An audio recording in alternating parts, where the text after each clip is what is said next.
no greeting. And Well, here we'll do are. like Whoa. a brief greeting. We'll just say what the stream is, right? Yeah, we'll introduce it. And here we are right now. So, welcome, dear viewers. I am Owl, your host on the left. I am Brock, your host on the right. And this is our first stream in what we hope to be a series of videos that goes through various topics, but in this different kind of format. Yeah, a little more informal. This series, it's kind of related to an idea we've had for a little while, where it seems like the depth of the discussion about the real ideas underpinning these games is incredibly shallow, focused on the wrong things. It's full of infighting and petty attitudes about certain things, about content creation. It's very strange. And so that is the title, as you can see up there. Something's wrong in the Souls community. And we're going to go ahead and get into it with our first example. But like Brock was saying, basically what we're going to be doing in this video in particular is we're going to be discussing the process by which the community... Oh, no, that's not right. The process by which the community... There we go. Participates in analysis of Bloodborne first, and then we're going to kind of spread it out to Souls in general, and how the analysis that they're undertaking isn't just devoid of value, but antithetical to it. It is so reductive that it's actually kind of against the spirit of what I think Miyazaki wants people to be able to get out of the series, right? True. So I think that's kind of going to point out just how bad it is and try to figure out a better way to talk about it. Right. And so let's go ahead and start with our first amazing video. Art of the day. This is definitely art. Hope you guys are ready. Hey We're guys, gonna how's watch it some going? of it Welcome here. So back let's look to at the some title more of this Map. video first. This is 3 connections that change everything. In Bloodborne lore and Elden Ring? So this is a shared universe sort of reveal. It's pretty great. It changes everything. It does change everything. So let's see the first change. Master 306 here with another amazing First of all, Elden this map, SoulsBorne it's very, lore video very Elden for Ring. you guys to consume. I At am first, here to you might ignore it. People do this. It's actually pretty common with these commentary channels where they'll like take Overwatch footage and just roll it, or have them just doing PvP in the background. And so it's like, okay, well maybe this guy just really likes Warcraft landscapes. But the further you get into the video, we'll see. We'll see. 3 amazing discoveries that I've found Oh, that should may we? link No, we won't speed them Bloodborne up. to Elden Ring. These 2 masterpieces may actually be linked together. So They may actually be linked. we're gonna hear it. We have to pause it every so often just to. I don't want to try. One thing that you're going to see as we go take through any this gloves. is just how slow people get to the point. There's Oh, a God. lot of just floundering and sort of. And I wouldn't put it I need to turn this all the way up. I think. past FromSoft. Oh yeah, let's get some of that. Okay, go ahead. So, let's take a look That's at better. No, let's just go ahead and roll on it. Oh, okay. number 1. You know, you may have noticed this when you actually went through it, but it has to do with the Hypogean goal. The goal. The Oh my Hypogean gosh. goal. Every time we've heard that today, I've made that joke because it's amazing. It's so it's obviously supposed to be jail. It's just another spelling of jail. But this is going to be the first of many mispronunciations in the video. Yes, and that's all we'll say about it for now. And the Royal Grave goal. The first connection here is that they're both goals. They're both goals. Goals. You know, there could be a connection there. But there's some even more damning evidence as we go through and see that the Royal Grave This guy's Evergoal amazing. is an Subscribe to actual him, little please. boss area, and the boss of this is the Onyx Lord. Now, the Onyx Lord, first of all, looks like he's a Bloodborne character. Exactly like one, right? He is. Look at him. Is he supposed to be what, like a bagman?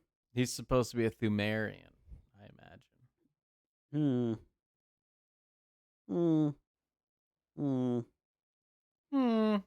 I think he's, as ironic as it is, he's like accidentally pointing out a similarity in design motif for sort of similar roles. It's an unintentional sort of Right. thing. It's pretty funny. Well, I mean, yeah, I mean, they're as far as their role in the actual story, right? Let's say.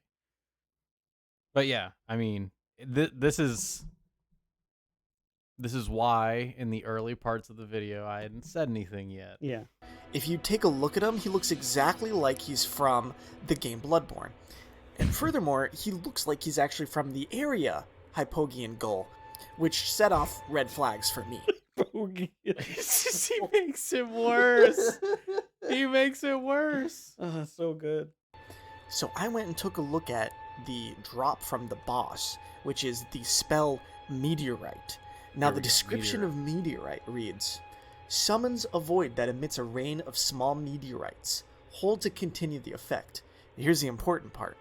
The sorcery originates from the Onyx Lords, who had skin... Onyx. Dude, I love the Onyx Lords. They're such cool bosses. I'm noticing it more and more now. It's like it was always apparent. ...stone and were called lords in reverential fear of their power to control the Beast of Sparks.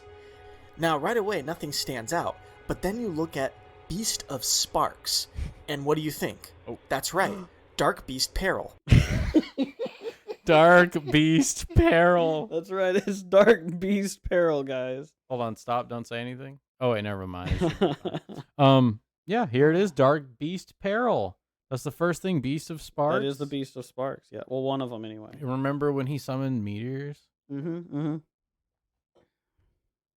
Dark Beast Peril is a Bloodborne boss from the Hypogean Goal, and he is made of electricity.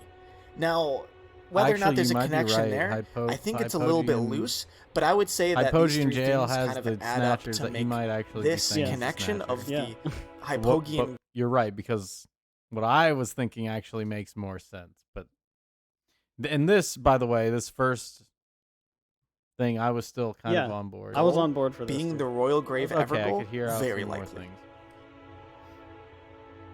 I mean, maybe not on board, but I was willing to keep The second connection that I found between Bloodborne and Elden Ring lies within the Medaris Whistle. The Medaris Whistle is an item in Bloodborne that allows you to spawn a snake under you. And the description reads as follows. We had it paused like this for pretty much half the day. The Medaris Whistle calls a snake, and there's also snakes in Elden Ring. There's snakes and snakes. Woo. We're getting close. Whistles of the Medaris, denizens of the Forbidden Woods. The twins grew up alongside a poisonous snake and developed a silent, inhuman kinship. The poisonous snake grew uncontrollably, raised on a healthy diet of beast entrails. Even after their deaths, it is said to respond to the call of the twins. Whistle from within the nightmare. Now, this is important because the Elden Ring item, Serpent God's Curved Sword, states the following. Curved sword fashioned in the image of the twin serpent deity. See, there was a twin serpent. Well, there was twins and a serpent, and now there's a twin serpent deity. So you see, it's like poetry. It rhymes. Serpent deity, and a tool of a bestial religion practiced on Mount Gelmir. Formerly used to offer up sacrifices, this sword restores HP upon slaying an enemy. Did you see what I just saw? The twin serpent deity, a tool of bestial religion practiced on Mount... Whoa. Forbidden Woods, Mount Gelmir confirmed.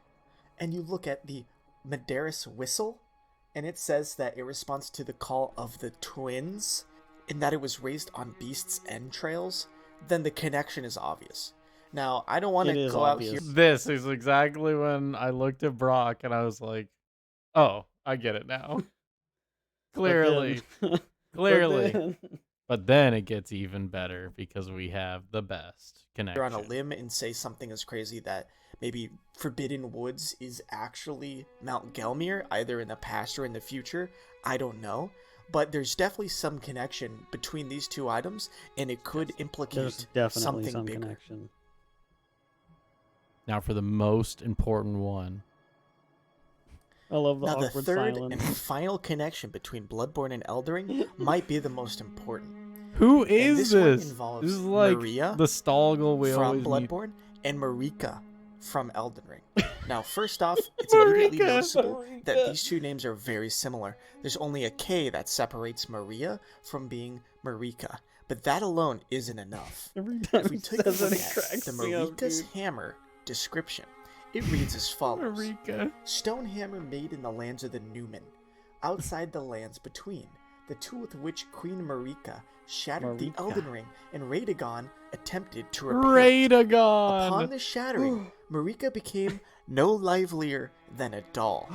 And, spoiler alert, it's a scene in the actual I'm boss pretty fight sure that's not that she's actually hung the up line like a of the game. doll. It may have been Now, edited. In Maria's boss mean, fight we're about in to see another Bloodborne one. at the clock Yeah. tower, she says the following when you touch her in a cutscene.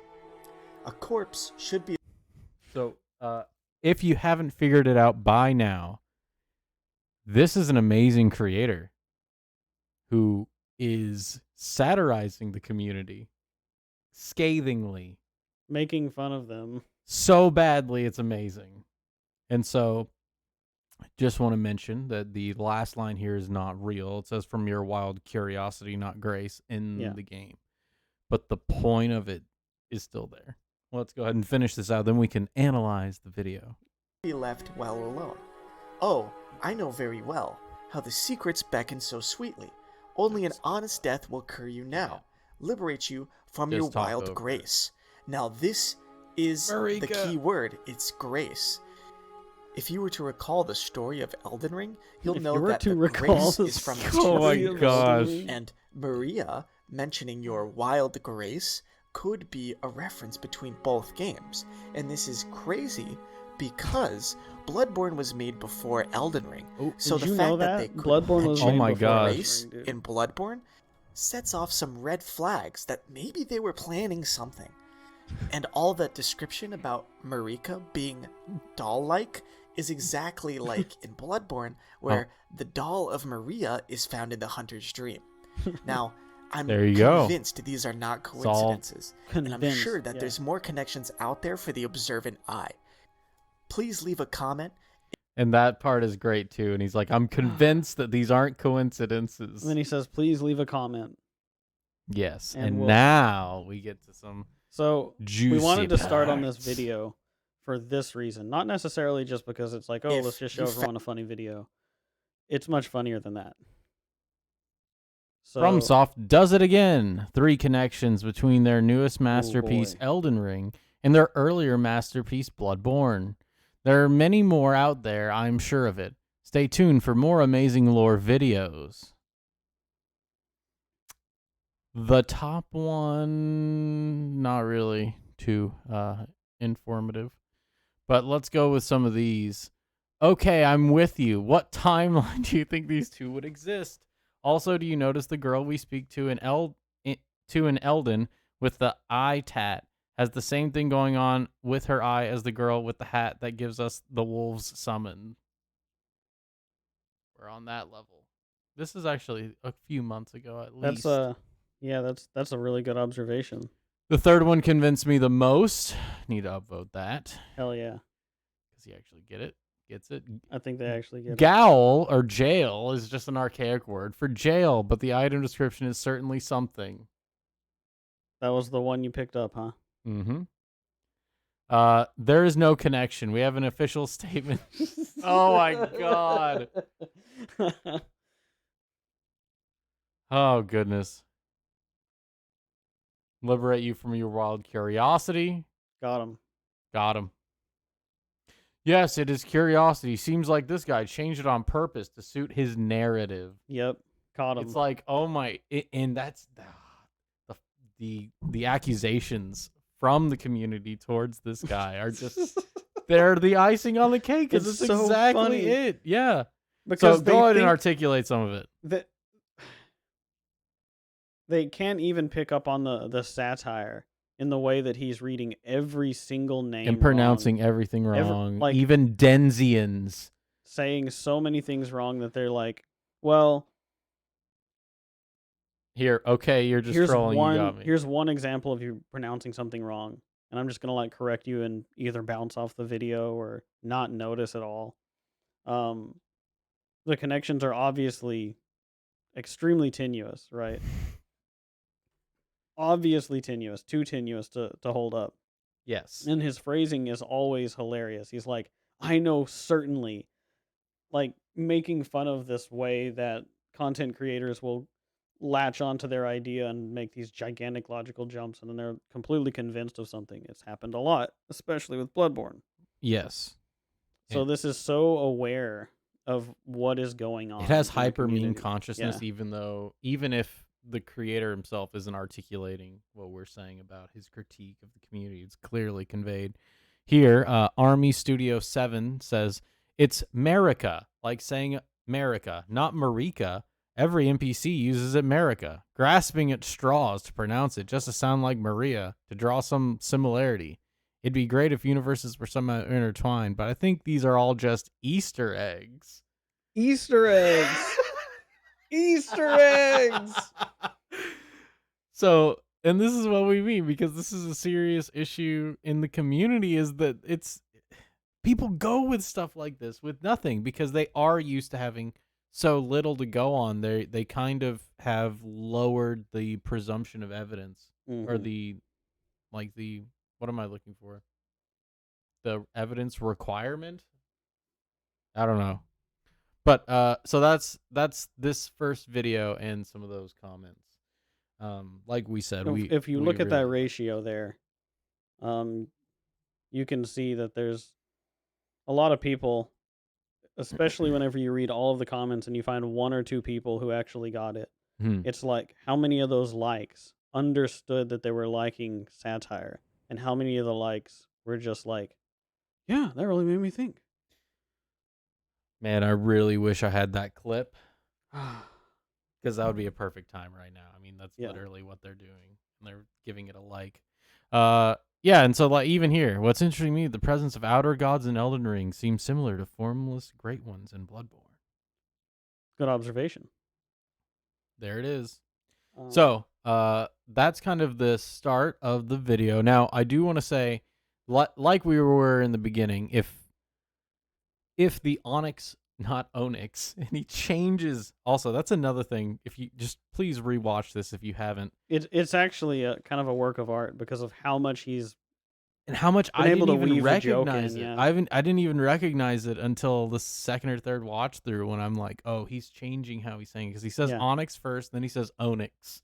Yeah, It's if you've like, ever oh, watched gosh. the Geno Samuel documentaries, he does the same sort of inflection change and Yes. stuff like that. And so, But he does it so smoothly that it's hilarious. Just like it's this. brilliant. It deserves many more views. And so the first thing saying maybe the Onyx Lords are somewhat akin to Thumerians, I think maybe in spirit, not actually. And the rest of them, don't even make sense. Yeah, they're ancient beings. They're like elves in the same way that the Thumerians are like elves. Yeah, There's a lot of different little things about it like that. So it makes sense, not right? snatchers, but Because elves. here's the thing, right? An elf, Thumerians. like, let's say symbolically, an elf, being in control of the spark beast, this enlightenment that comes from understanding one's beasthood. It makes sense, right? So we had talked a little bit about that before. So it is funny how they do line up like that. But I don't think that there's an understanding of what that necessarily would mean, because it shows that it's a spiritual similarity, not an in lore similarity, right? But people Right. don't really talk on that dimension. But I also love that, and let's go over this again because the titling is amazing. All caps, Bloodborne lore and Elden Ring, 3 connections that change everything. Change everything. And so It really is, and that's kind of how some creators title their videos and try to do things like that. And so I think overall it is a great piece of satire of the community, and it goes in line with the spirit of some of our critiques of it as well, which is why we started with it. Mm-hmm. And then the last two, there's really nothing to say about those ones They're because nothing. they're jokes. They are actual jokes. Did you see that? The twin beast? And then he's like, The- it might be Mal Gilmore. And then That he was threw like, me. the conclusions are clear. The conclusions are clear. It might not Oh, be Mal God. Gilmore. I'm like, oh God, that was Okay. great. So next we have a rather old video, but this actually goes kind of, I think, possibly to the root of all of this nonsense. Idea. Because we have Aegon of Astora here in one of his older videos, Let's Talk Lore, A Hunter's Burden, where he's talking about Let's Talk Lore as critical pedagogy. A hunter's burden, yeah. A Hunter's Burden, yes. And just a little context, because this is obviously an hour and 44 minutes, and we are not doing the entire video. We just want to take a microcosm of the issue with it. Yeah. And so for context, this happened because someone left a comment on one of his videos saying that he is a pillar of the community. And this is what he has to say. Of, an individual being the pillar of a community and not the other way around. And as I mentioned, this is something that intersects in many ways with that which I've been struggling with. And I mean struggle in the best, most profound and wonderful type of way, in that... So Yeah, let's go ahead and pause here. struggling in the most profound and wonderful way. I don't like this way of talking about yourself, where it's like it's literally like the pop star "I'm so humble" gag, where it's like he's humble bragging about how important what he has to share with everybody is, right? Well, I mean, the gravitas that he puts on what he's doing, right? Like suffering in sublimity, basically, Yeah. because of what he's about to say, which actually undercuts it, right? Like if he was about to say that he was studying like deep Jungian thought and had an epiphany about Bloodborne, that's one thing. Maybe then you could try to make a possible case of suffering in sublimity. An Yes. agony of effort, if it was, in the end, a production. Yeah, this instead is like it's so inward. The focus is so inward that it's gauche, right? Well, let's continue because he's going to get into some more things. As I've mentioned in several of the previous episodes, I'm currently undergoing preparation for my comprehensive examinations as part of the penultimate step, I guess. He just talks about the process of doing your examinations for a PhD. Because he's a PhD. Why didn't you know that? The last attempt, but I guess actually make the point that I was about to make before I got sidetracked a little bit. The process of preparing for the comprehensives is like 90% of the work involved. So to that end, it's really important that you keep up a good pace. That I believe I've mentioned. He's talking about why he doesn't post on why he's not a pillar of the community. All this basically, why he doesn't post on the Reddit a lot, and why he's suffering so sublimely. The pace being more or less a book a day for over the... Now, what kinds of books, you ask? We're gonna see in just a second. The course of about half a year, because you need to read and understand and be able to discuss in a 3-hour-long oral examination 150 books. And so, of course, in that way, you're not actually speaking to the contents of an individual book, of many of the individual books. Go ahead and pause that, because I think that's the whole theme of what he's talking about here, right? Where it's like, it's the opposite of the way that I would treat reading, where I take a book that's as long as I can get, and I focus hard on that one thing, right? Like I've been reading The Matter with Things, which is 2 extremely heavy hardbacks that's Mm-hmm. Got so much text in it, it's mind-boggling. Because I want to delve into a tome, something that I can read and completely process in a day. That sounds like trash. Or academia.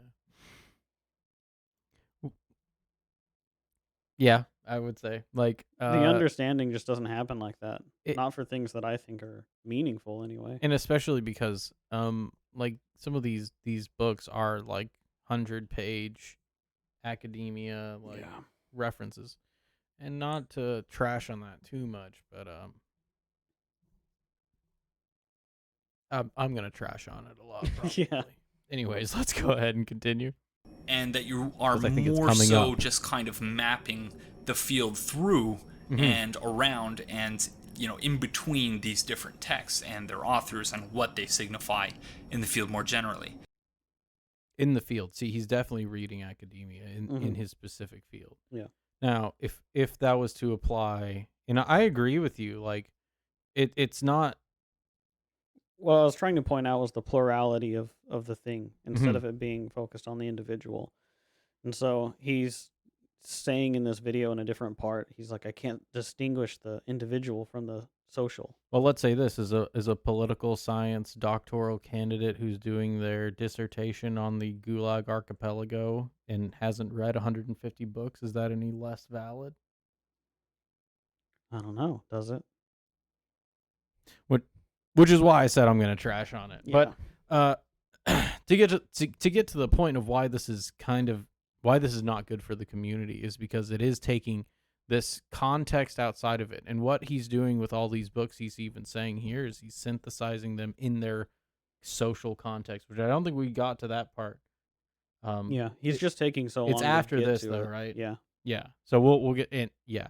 Like Brock said at the beginning of the stream, Like we could probably speed him up a little bit. it will take a while for him to say much. And that is kind of with all of these. Well, I wouldn't do it at 2, especially if someone wants to speed us up, but let's at least give him 1.5. All right, 1.5. And there are a few exceptions to this, and the book that I'm talking about is, in many ways, one of those exceptions because it's so critical to not only this, you know, very particular and in many ways esoteric academic pursuit, but that in many ways His pursuit is esoteric. really Pedagogy demonstrates of for the me. Oppressed.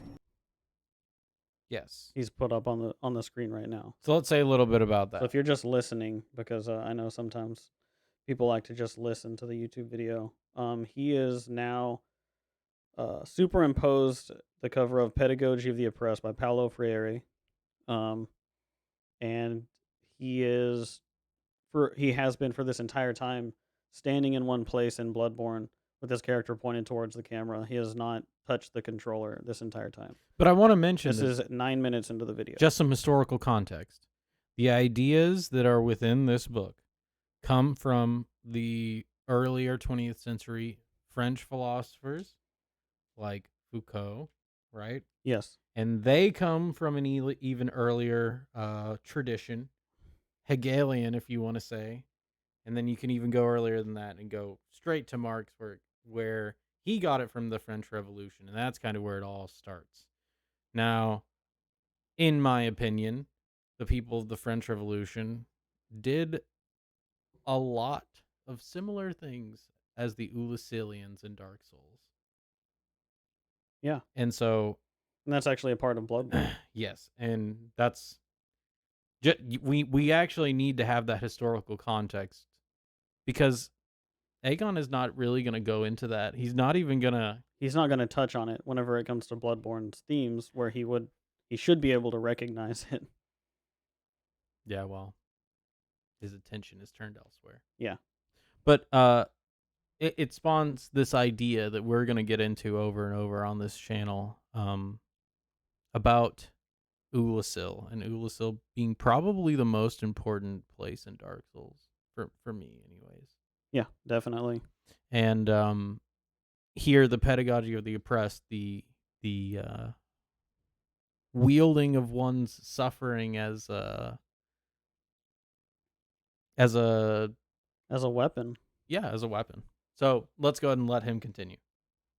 How incredibly important not only education is, but pedagogy. So kind of the theory of learning. And I meant before I started recording to actually. I do want to mention too the pedagogy part of it. It's not so clear that the pedagogy of modernity is actually beneficial to the populace at large. If any, I mean, I know Aegon's in Canada, but I think this is a Western thing in general that people read less. Right? They are less intellectually curious.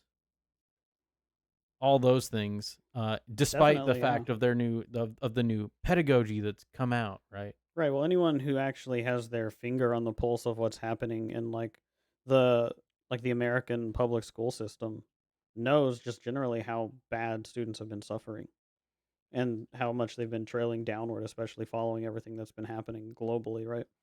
Um, and And so this is this, before that, but still. yeah, but this is sort of a continuation of that, where there's this pedagogy, because this is what he's talking about. Pedagogy of the oppressed is this pedagogy of oppression, which is theories of learning, like how do we learn, which is the precursor to things like social emotional learning, right?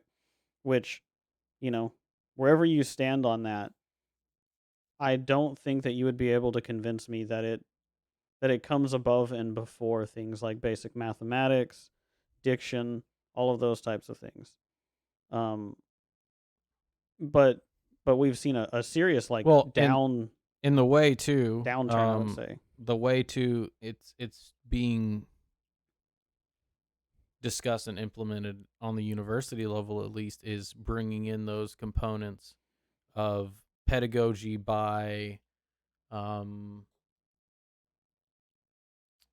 social action, let's say. Mm-hmm. And so that is true, and especially in Canada. I mean, I believe Aegon goes to a University of Toronto, I think. Mm. We've talked about Dr. Peterson on this podcast. I speak for myself, but I'm pretty sure Brock thinks this way as well. We revere him as a thinker very much, and as a person, he seemed nothing but genuine to me. And so they kicked him out of University of Toronto for all that. Oh yeah, So just want to make some historical things known. yeah. The timing of this is pretty close. Include in my notes that I have to the left of me right here. It thus concerns the study and practice of how best to teach, which actually It's has just theories made of things learning, worse. right? Actual definition of pedagogy, because it's not coming immediately to mind. But pedagogy, understood on a very superficial level, is the theories of learning. The investigated outcome is.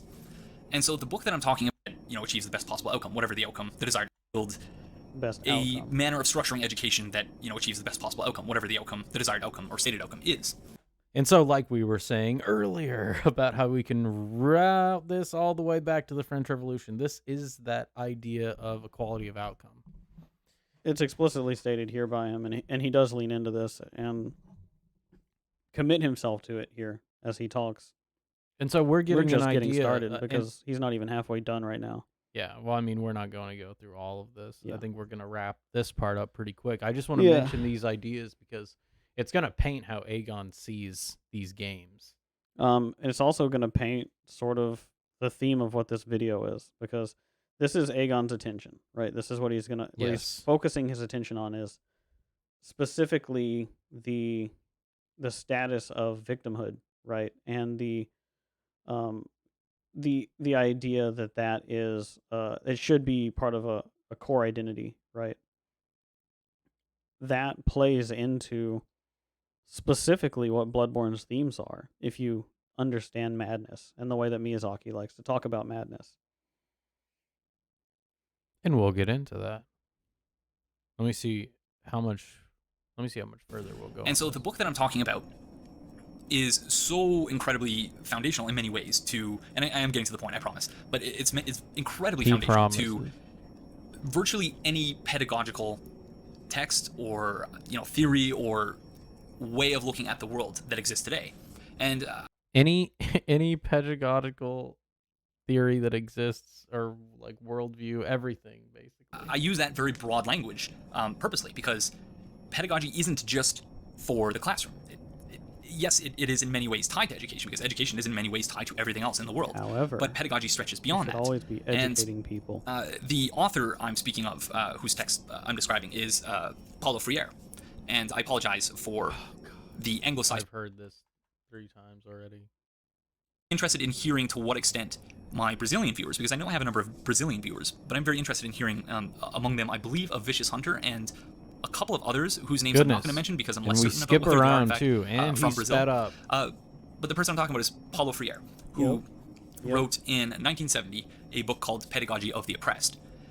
And this is one of those books that, as I mentioned, I had that's previously like heard lots about. I had seen thought. excerpts of the book Oh, quoted at length in other texts. I had, an understanding of his general importance in terms of theories of pedagogy and learning and how that ties into politics and resistance.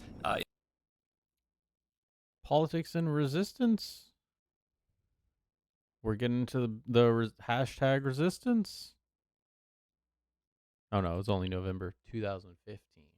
We're not there yet. In the context of neoliberalism and just capitalism more generally. But this past week and a half, and remember that I'm only supposed to spend 1 freaking day, technically, per text on this list, and I've not been able to finish. Like, I finished reading the How do you... book proper. Never mind. I'll just let it go. Keep going. It's this incredibly rare text which has forced me in a way that only one other text has in the past, and that is Michel Foucault's Discipline and Punish. Oh, Foucault, what do you you know? I don't even think we heard that part, but we already prefaced it by exactly who influenced this writer. We know it. We're pretty well versed on this. In fact, it's very obvious if you know what it's about. This is it's so weird like, because Aegon is not saying what the book is actually about. No, he's just saying, "Oh, this is so important and it's life-changing to me," but he's not able to. Well, because if he says what it's about, he can't do the thing where it's like it's not happening and it's a good thing even if it is. Yeah, that's exactly the thing. It's like, if you've read these books, you know that they're actually let's tie destructive. It back real quick. People aren't turning into beasts, and it's a good thing even if they are. Yeah. It has really forced me to kind of reevaluate and reanalyze and reconsider so many aspects of my life. And this comment from Pancakes, and I promised, as I promised, I am getting to the point. This comment from Pancakes really intersected in a wonderful way that kind of served as a eureka moment for me. It's another 20 minutes. This excerpt that I'm about to read from Pedagogy of the Oppressed. This is from the 30th anniversary character of the process of knowing. So this is something that I want to mention as well, because this is exactly, and I'm going to read this part out. This is, well, I'll just read it out and then we'll discuss. Yeah. In order to understand the meaning of dialogical practice, we have to put aside the simplistic understanding of dialogue as a mere technique. Dialogue does not represent a somewhat false path that I attempt to elaborate on and realize in the sense of involving the ingenuity of the other. On contrary, dialogue characterizes an epistemological relationship. Thus, in this sense, dialogue is a way of knowing and should never be viewed as a mere tactic to involve students in a particular task. We have to make this point very clear. I engage in dialogue not necessarily because I like the other person. I engage in dialogue because I recognize the social and not merely the individualistic character of the process of knowing. In this sense, the dialogue presents itself as an indispensable component of the process of both learning and knowing. Ways of knowing. Ways of knowing, right. So this is very concerned with epistemology, specifically standpoint epistemology. It's kind of hiding its power level here. A lot of these Aegon's also hiding his power level. A lot of these thinkers think along the lines of, how should I say it? I want to be precise in the way that I approach talking about this.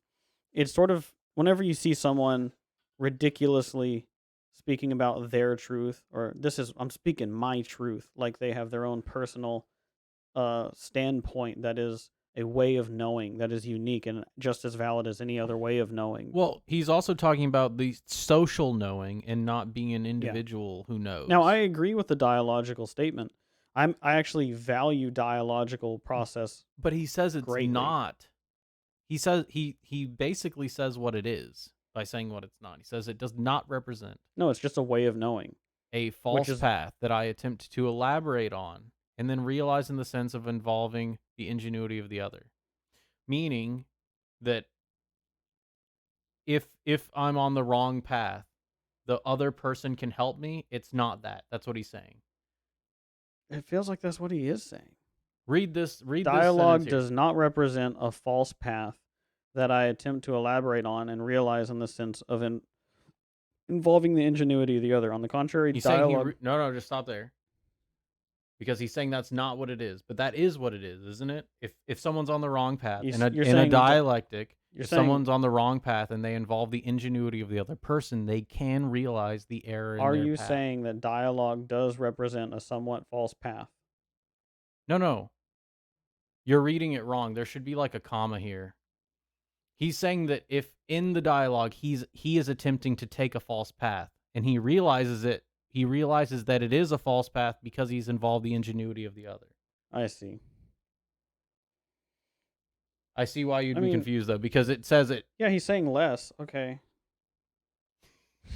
No, but he's saying it doesn't represent that, and I think it totally does. The whole benefit of a dialogue and a dialectic is to have the other person's ingenuity buttress your own belief so you can come out with a stronger understanding of the truth that exists. Yes. And that's what he's saying. That's what he's saying is not happening. There's more that's happening than that, and there's a social knowing with it, with the epistemological relationship. Yeah. The epistemological relationship is it's sort of saying that there's a hyperorder person that is the social one. And so if you take the collective wills of, 100 people together, then you've got sort of a meta person who is I guess you could call it like a meta person, a people at that point, right? And that their epistemological relationship creates a way of knowing that is a superior way of knowing. That's sort of the social Well, and I approach. think by a way of knowing, they mean an established set of rules. So the dialogue establishes their set of rules, let's say, right? And he goes on to say it should never be used as a mere tactic to involve students in a particular task, but to involve them in the task deepens their understanding of it, which is why I think that is also not true. Yeah, I think that's pretty reductive. But it's hard to even understand because of the way it's written, like you're saying. Yeah, the way that all of this is written is very exhausting. A lot of people say that, and I'm not saying that because I'm dumb, I can't keep up. It's more like it puts you in this state of constantly having to like play with the words and do this work And to notice too, understand it because no- it's so bathed in sophistry. even in that sentence, right? There's two negatives. Dialogue does not represent a somewhat false path. That I attempt to elaborate and realize in the sense of involving the ingenuity of the other. It's like, how many contractions can you cram into this strangely split sentence? Yes. But And a that's lot even of this wrong feels anyways. like this. You could say it more directly, but like I said, there's a lot of hiding the power level of what you're suggesting underneath the written text of these writings. It's so And so all of that is to say the social and collectivist way of knowing is really what they're talking about, or what the author is talking about here with the epistemological relationship. because what's being hidden is the anti-individualist bent, right? Well, it's pretty Because clear here, it's- not merely the individual. Because if you're going to say that this is the proper way of knowing, then the individualist way of knowing, right, is the wrong way of knowing. Which is being- which is the individual who comes to the dialogue, right? Yeah. Not the social group that is participating in the choral chant, right. which is really what it is. Because I would say we would agree that there are ways of knowing embedded in being itself that you can realize through dialogue. And it's not just the result of a way of knowing that is dialogue, but rather Correct. dialogue helps you find a truism, a truth that resonates with you so that you find it actually true, right? Mm-hmm. And so I think that it's about a revelation. It's about revealing something about the nature of being Through the divinity of speech. through Wow. the active process. And it is an epistemological relationship in that sense, but it's not the one that he's suggesting. Yeah. Because I don't think it is based on an inflating number. I think it's based on the just needing to have another person to interface with so that you can take responsibility for your thoughts outside of yourself and give them life, right? Yeah. And I think that's something that is actually really lacking in the Souls community, and we are wanting to take some steps to change that. So Maybe start another new show on the channel. We'll see. yeah, But don't I know. think this is I a good feel like place it to. needs to get shaken up. I think this is a good place to end this, right? Yeah, I mean, He goes it on doesn't. for, and I'll go ahead and fast forward for the Yeah, dear let's just viewers. show how far it goes. So he bloviates for this, and then shows his microphone and why he's not able to bring on community members. Okay, he starts at 32 minutes in. Yeah. So just wanted to finish that up. Now, No, I apparently nothing watched there. this a while back, and I do not remember this performance from him. I Maybe must you have just skipped blocked it out. Yeah, maybe you skipped it. We ready for the next video? Do we want Yeah. to say any closing thoughts on this? Just tying this back to some of these ideas in Souls, right? And some of the issues in the community, the unwillingness, let's say, to participate in the dialect that Yeah. needs to happen, or the dialectic that needs to happen, is not very apparent in the Souls community. I think that's another point that we can take from Aegon's video. Anything else to wrap up that one? I think. No, I think we should get this next one loaded up because it explains even more. Even more eyes. In a bit of a twist, Master Willem himself has no eyes to be seen. Okay. So let's talk about this one a little bit. This is actually a relatively new one. It was made within a year, so I know we're skipping around a lot. We're trying to show the sort of the whole community in just a few videos. So something old, something new, some borrowed ideas. And so this one, the author, he talks a lot about Lovecraft, and he mentions some Lovecraft essays, and we're going to get into specifically that. And so we've seen videos where, so far, we've seen a video where a creator is satirizing the community, and the community laps it up because they don't realize they're being trolled. And specifically, it is finding connections where there are none, and latching onto straws, and then asserting them so firmly that people actually believe you. So that's the first one. Then we saw Aegon's kind of approach and, let's say, philosophy to how he makes his content and things like that. We've also seen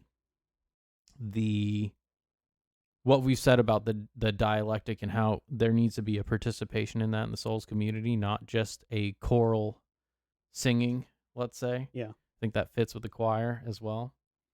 And so this one, we wanted to mention how creators don't say anything, and we're going to get into it. When we meet him by the lake, perhaps to shield him from witnessing any more cosmic horror. Thus, what do you have to say about that one? Well, if you see cosmic horror, you go crazy. It's cosmically horror. So this is a video pointing out that Bloodborne is Lovecraftian. It may not have been evident to you, but there is a Lovecraft influence on the aesthetics in Bloodborne. However, Bloodborne is a spiritual successor to Dark Souls, and Dark Souls is not a Lovecraftian story. So, unless you really know what to look for in the Dark Souls or Demon Souls stories, then you may just look at this and say, oh, that's the aesthetic, and that's why madness happens, and that's that. And, you might think then that Willem here has just covered his eyes so he doesn't see any more cosmic horror because it makes him crazy, right? But we, as kind of lore hunters, know Willem has his eyes covered because he actually has figured out the way to enlightenment. And that is by having eyes on the inside, or insight, right? Which actually I think in the Japanese is enlightenment. And we'll get into some of the symbolic reasons in it on a different day, but that's more of the reason why certainly not. That's So he that's doesn't. definitely a piece of it. It's not because he can't see cosmic horror. Because I mean, we know he's seen Rom and like interacted with Rom. So yeah. Let's go ahead and continue. Preventing further madness. All he can do is point us toward the lake that houses Ram, the vacuous spider. As expected, our insight increases when we witness the Great One with our own eyes. Is Rom the vacuous spider a great one? Rom the vacuous spider was a student of Bergenworth that was transformed into what we see now through seeking eyes on the inside. Now, this is probably where we'll get the dialectic going here, because I think this is starting to point towards the reason that we're doing these. My interpretation of eyes on the inside isn't just a blanket enlightenment. Now, I think the quest is for enlightenment, but I think what's happening to the characters as they're gaining their eyes on the inside is not enlightening them to the thing that they want it to. And I think this is a symptom of misplaced attention, because you can gain enlightenment that is unholy as well.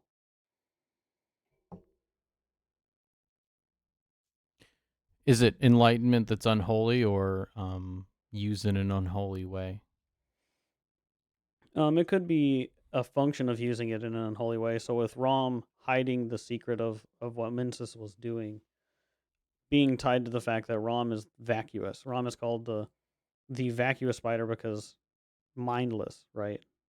So this quest for eyes that Rom went on with the School of Bergenworth resulted in the stillbirth of her mind, and we've seen the mention of people, having this stillbirth, Oh, like gosh. having empty minds, right?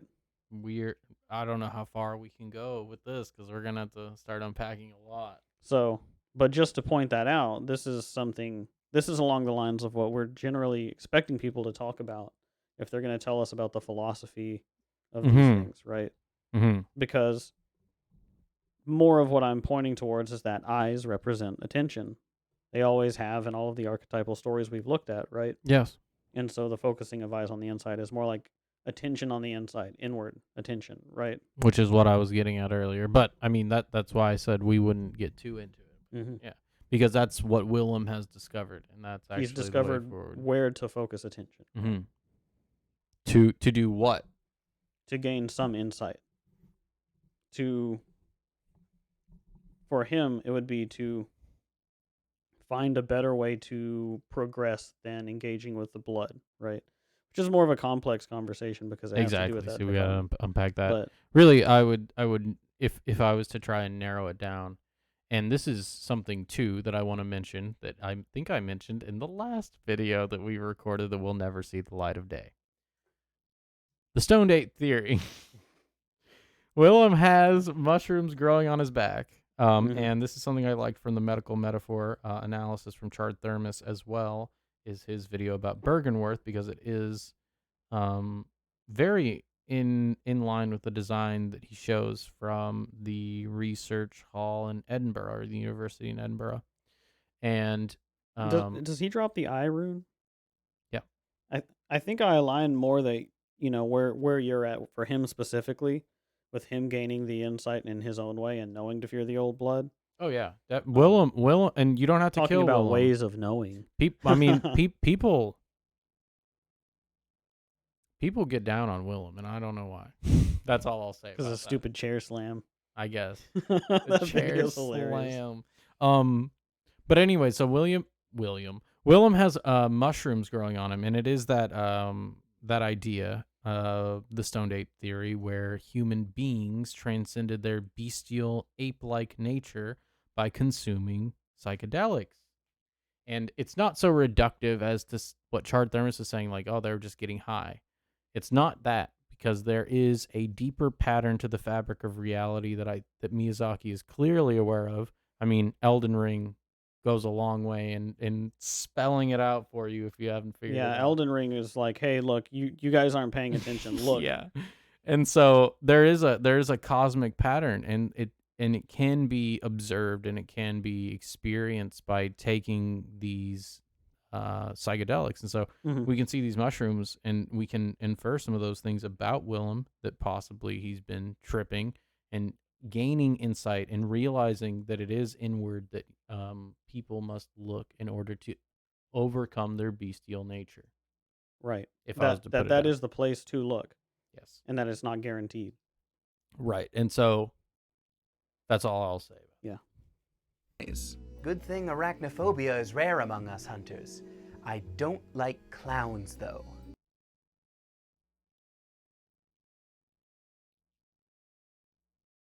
Like Master Willem, there are others who can't see either. The patients in the research hall have such swollen heads that they can only see the fluid inside the sac surrounding their face. See my eyes. I'm afraid I've dropped them in a puddle. Anything you want to say about that real quick? Have you seen my eyes? I'm afraid I've dropped them in a puddle. I mean, I was just talking about eyes representing attention. And these are forced bloatheads, essentially, by being part of this. Where else do we inquiry. see bloatheads? Hmm. Who knows? We see bloatheads all over the place, actually. Everywhere. There's bloatheads in Specifically this entire in video. Ulasil. In this entire video.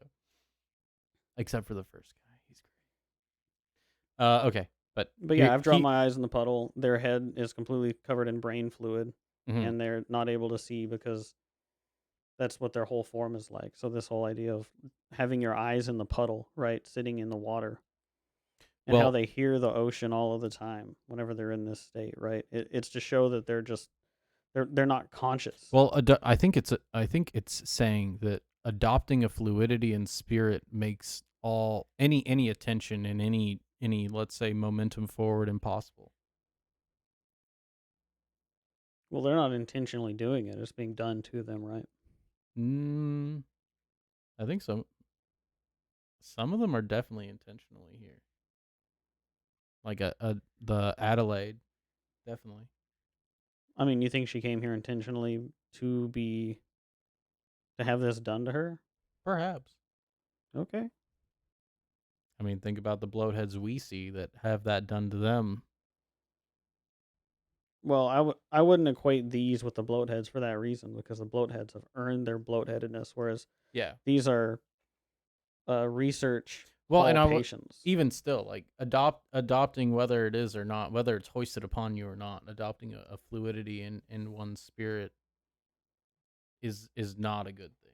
Right. Well, that's how It you should be lose. defined, That's how you lose the ability to control where you're going to be orienting your attention. which right? is exactly it, and that's why they lose their attention here, because Yeah. water mixing in with the blood, right, and that's how they do it in this early time of Bloodborne. Is exactly that, adopting a literal fluidity to the life force or spirit that flows Yeah. through a body. And I think it's explicitly done this way. We just watched a video earlier where someone, I can't remember who to credit for this, was talking about brain parasites and eye parasites and how the sea slugs look like that. And so it's like, oh, what are they doing here? They're injecting salt water into their brains, trying to get something to take, right? This is immediately following what happened at the fishing hamlet, I would assume. And that's why we find Lady Maria here. So what they're doing here is like trying to induce this thing to happen. And what they're doing is they're creating a fluidity in these patients that they're experimenting on and undefining them. They're losing their faces. They're losing their minds. They say they can hear the salt water. They just hear the swish slosh, and They're flip kind flop. of being taken to a collective dialectic. Mm-hmm. And so, yeah, just wanted to mention those things. And now we're going to get to an amazing part of this video. I hope you're ready. In the thesis, Fear and Madness in the Fiction of H.P. Lovecraft, Philip Snyder speaks about Lovecraft's own use of eyes in his works. If there is a pair of eyes expressing fear, then there is likely something within sight that is threatening. I'm not even sure what to say. So we've been talking about eyes a little bit and how they sort of symbolically represent this They actually mean something. thing in the story, and I will prove that very shortly. Very shortly. But this isn't saying anything. And it's just using a piece of Lovecraft, and it's relying on that Lovecraftian thing that all these videos do. Not all. Let me qualify that many of these videos do. And it's yeah, to say they there's- don't say, there's no analysis Well, here. the Like what problem we is were that- just talking about was actually analysis. We're actually trying to say what the, and I had no idea we were going to talk about the patients in the research hall first, but I already had an analysis for them, which is why I'm able to engage with Brock about it, because Right. I've actually thought about it, not just like what happened here, but why did Miyazaki want this to happen here? What is it saying? Actually understanding where Miyazaki's coming from, because I think that there's something that people do not understand about him, and we'll get to that really soon. This whole conversation that we've had about attention and eyes, all of it to come to this. This is not even relevant. No, it isn't. This has Because I mean, think about the dialogue we were just having about the patient. It had nothing to do with this. no. Likewise, the bright, And I will say too, let's say the eyes expressing fear, paying attention to something that is endangering them. There is an element of that with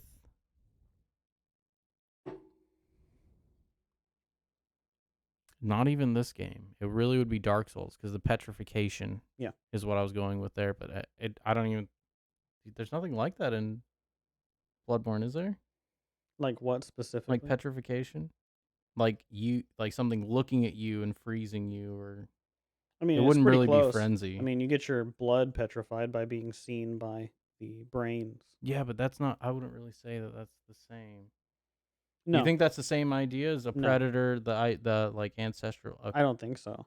But that's the closest thing I can think of. Yeah. Okay, just wanted to continue trying to steal man as much as I can. Yeah. curious eyes of the celestial children stare off at the Lumen Flower Gardens, home to Ebrietas, daughter of the cosmos, who is worshipped by the Healing Church. Conversely, the sad, crying eyes of Queen Yarnum stare up toward the top of her castle. It's there you'll face Murgo's wet nurse, and as with all the other bosses in Bloodborne, simply seeing her darkly angelic, multi-limbed form causes your insight to increase. Why do you think that is? This is too complex. It's gonna take me like 10 minutes to Yeah. answer that. In fact, with all the It is exploration you complex. do and insight you gain throughout the game, you're no better than the scholars who were Well, 'cause driven mad by I the would need to talk about Murgo, Mm-hmm. and then I need to talk about Mikolash. And you have to talk about Yarnum. Yeah, exactly. Yeah. desire So, for more eyes. That's the cruel truth of this game. which is why I'm It's full surprised of it was areas so you are easy not to meant take to the visit, research of sites patient you are and be not like, meant to "Bam." see. And yet you do. You keep pushing forward because that's how we play video games. Snyder has this to say about love. You go forward because that's the only way to go. Mario goes right because the screen is moving. You can't go left. I'm having to stop myself from saying anything just because of how much is being glossed over right now. Oh yeah. Lovecraft's characters. Through the process of behavioral analysis of unconscious, instinctual self-preservation behaviors, we can make a case to support the sanity or insanity of a given character. By gauging whether or not the character displays healthy threat avoidance behaviors, we can see whether the character has a healthily functioning Okay, mind. so do you think this is relevant? I think it's just wrong. Do you think that gaining insight is just figuring out the proper threat behaviors or losing the Oh, no, proper threat definitely behavior not. analysis? Definitely not. In fact, I think I mean, you can lose that Well, whenever I- you get a brain parasite for it's- sure. now whether or not this is relevant, I think it does say something because and this is very conveyed by the game that madness and enlightenment are like two sides of the same coin. So by gauging whether or not the character displays healthy threat to avoidance behaviors, someone who's enlightened might be participating in the process through the let's say opening oneself up to the chaotic experiences of the world, and so that might be seen as insane to people, which I'm sure. And let's rely on something that we have a great work about. We made a great work. What am I trying to say? A great Understanding volume of? of work Oh, I about. see. Because I think that some people think Goku is crazy. In fact, people say he's crazy. Yeah, they think he's Krillin's like, "What retarded." are you, crazy?" Yeah. We see that all the time And online. and It's just it's like, and I think it's because exactly this, and that's why I'm saying I don't think this is right. Yeah. We, the Bloodborne players, fail that test. We actively seek out threats and confront them. Not just for a sense of victory in beating From Software's notoriously tough bosses, but to keep digging deeper into the rich lore of this world. We recklessly dive into a lake to fight a giant spider from space. We find She's not from space. This is from Bergamot. She's literally from Bergamot. But the reason you're not experiencing existential dread in that same way and experiencing fear is because you're a hunter. You're supposed to be feared. It's a flipping of the script from Dark Souls, where in Dark Souls you do need to fear and you do need to like cower before your enemies. That's like the whole point. But Bloodborne's not about that. It's an inversion. Right, and this is something actually I think has been referenced pretty recently. I don't have the clip to pull up offhand, but Miyazaki saying that he wanted Bloodborne to feel like the hunter was fighting for their life, which I Mhm. don't like. I don't know if that's true because I think it is. That's what the maybe in the rally mechanic is beginning. for, so that you're clawing your Well, way you back did. up. Yeah, I see. I don't know because sometimes, and a lot of the time when I get higher level in Bloodborne, I When you just have 8 spiders chasing you all at the same time, are you fighting for your life?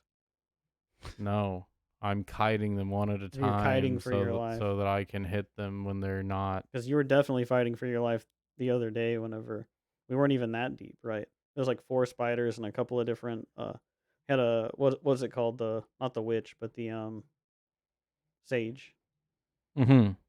You end up fighting for your life sometimes. Right. Yeah. But the like if I go through a chalice dungeon and I'm properly leveled, like right now I'm going through with +6 weapons. But yeah, I and mean, even it's kinda Central hard. Yarnum, right? You're supposed to wander into a crowd of like 20 people who are all just going to keep bum rushing you. Like, I think But he you can does kill want them you. all. You can just like Yeah. slaughter them all really easily, and that's what I did my first. Hey, I know people who gave up on that crowd. No, that crowd is so easy. Well, I started with the whip though, and you can just Yeah, but but we digress. we digress. Yes. What were we saying? Just pointing out the Oh, why you're not on misunderstanding. an existential crisis? All that because Yeah, just because that's you're supposed to be identifying with the predator you are a in hunter. this. Yes. So it's And so not. that's another reason why the whole gaze doesn't freeze. There's no gaze in the game that Right. freezes you, right? If anything, it just starts driving you mad Mm-hmm. as you're pulled forward. Yeah. So let's continue. I think we'll wrap this one up. pretty quick. severed umbilical cords and mercilessly crush them for Ka's sake. For cause sake. The more insight we gain, the more horrors we can witness, and the more damage we can take from frenzy-inducing monsters. In my interpretation, that's why Gehrman rises to fight us at the game's climax if we don't submit to his execution. He can see the madness growing within us, and he must stop it. What do you think about that? You think Gehrman thinks we're blood drunk? He seems to think so whenever you refuse. He says, "Oh, what was it?" And he's sort of like, all right, well, I guess gotta clean up this mess. Like, now you're a mess, right? Mm. That you would want to continue to be part of the hunt means that you're not sane. What does he that you're say going mad. specifically? Can you look that up? It's always up to the hunter's helper. Let's see. I was almost going to say a C word that would have gotten this stream taken down. I already said the R word. Yeah, but that's not that bad as what I was going to say. Okay. So he says he'll show you mercy. He's going to give you back the sun.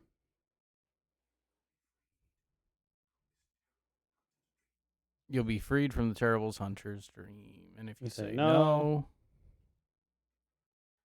he laughs.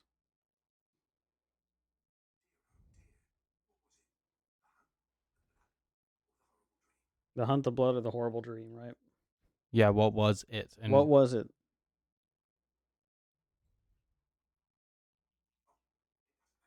Doesn't matter. It's always up to, how does he say it?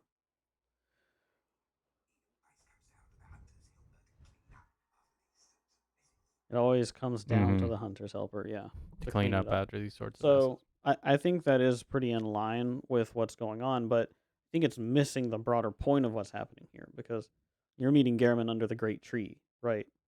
This is more of a we're talking to a lame spiritual father and wrapping up the themes of the game here. It's just the hunt, the blood, the horrible dream. I just don't know if he does think you're blood drunk or that maybe. Let's go ahead and continue. It always comes down to the Oh, hunters here it is. helper to clean up after these sorts of messes. Hey, show some respect for Garamond. That boomer has a scythe and he knows how to use it. Just as the people of Yharnam witnessed the cosmos and suffered for it, anyone who plays Bloodborne will be forever burdened with the dark knowledge of the game. The dark knowledge. It's a madness clearly inspired by the works of H.P. Lovecraft, with his Is it downward Lovecraftian? I wonder if it's Lovecraftian. Oh wait, we need to play that clip before this is over. make is of course H.P. Lovecraft. His stories gave us the term Lovecraftian horror, which Yeah, this whole video is just about how it's Lovecraftian. It's not too much. Okay, so let's go on to our next one. So let's tie everything up together, I guess, right? We're Oh, getting so- towards it now. We still have 3 videos. Oh, we got 3. I thought we were on the Bloodborne Wonderland test. ones. No. We Oh, still have yes, this 3. one. Yeah. So speaking of the endings, right? We were just talking about the endings. Anyways, the reason I say I don't think, and I want to just close this out.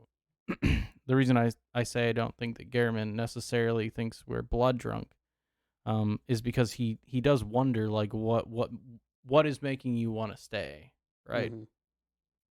I mean, Um, what would make someone want to stay? Depends on how much they know, right? Let's say how much insight they have. Yeah, they could either want to ascend or they're blood drunk. Right, and there's a possibility of that though, because we know that like Garamond met the moon presence, right? Right. So He could be trying to spare you. true. And maybe that's it, because we've also seen characters not think that you're necessarily blood drunk, like Maria, who are blocking your path as well, or Mhm. Brador even. If you have Oops, let me switch this over. This is our next video, folks. What's this one called? This one is called Bloodborne: The Real Meaning You Didn't Know by Soccer Tetris. It's Socrates, I guess, with a Tetris beard. He's the gaming So we're gonna watch. Socrates. Oh man, I really peaked there. We're gonna watch the end of this one. grasped the meaning being shown to us. With ending number 1, you leave the hunter's dream to be a normal person again. You leave the dream, the mind, to be just a body in the world. Ending number 2, you take Gurman's place in the hunter's dream. I like already Gurman, like Your body take some becomes onwards with useless. that, saying that you leave the mind just to be a body in the world. I mean, what? He I talks don't about see- the body. I mean, we could get more into this video. He talks about the body mind. No, I mean I get that. I just don't see in game where I'm Oh. supposed to believe that you're just a body without a mind if you Yeah. in the dream.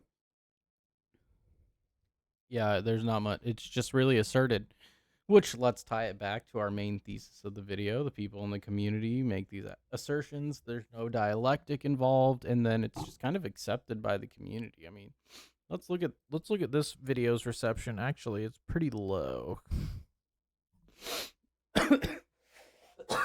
But like, look, absolutely brilliant. I've been obsessed about the lore and purpose of the game. Fantastic, deep, and insightful analysis. I'll also add has little to do with Lovecraft and much more to do with Lawrence, his blood cosmic mysticism, like mist, like the watery mist. Mm-hmm. Bloodborne. Okay, I can't even.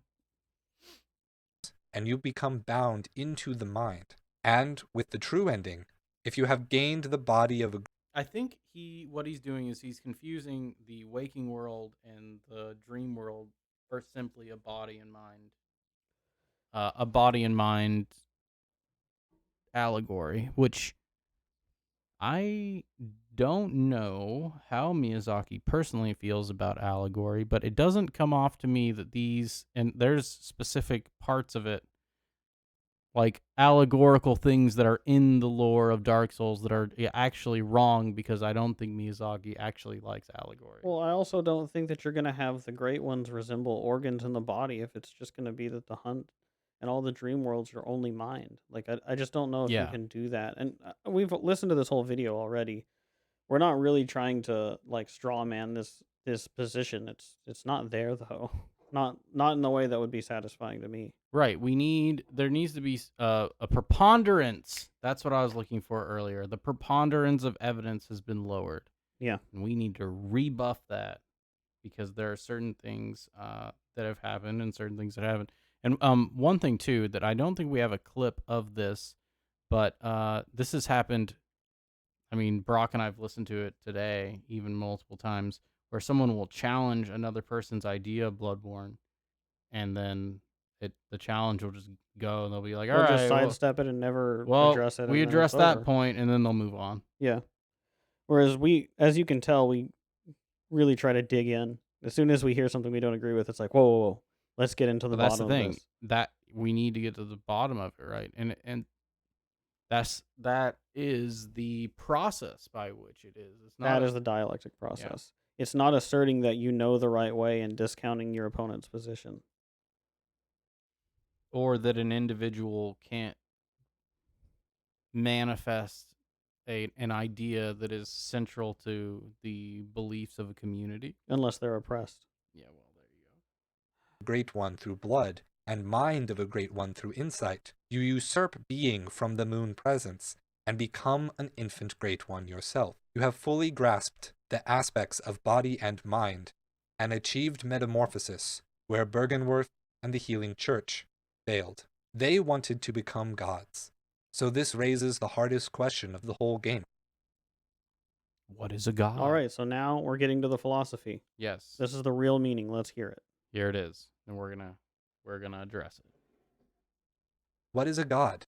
Much like the lesser amygdalas, the answer to this question has been hidden from us, but plainly in sight from the beginning. The first great one you may have encountered is Amygdala, found and killed in the Nightmare Frontier. Next, Rom the Vacuous Spider. I'm gonna say this again.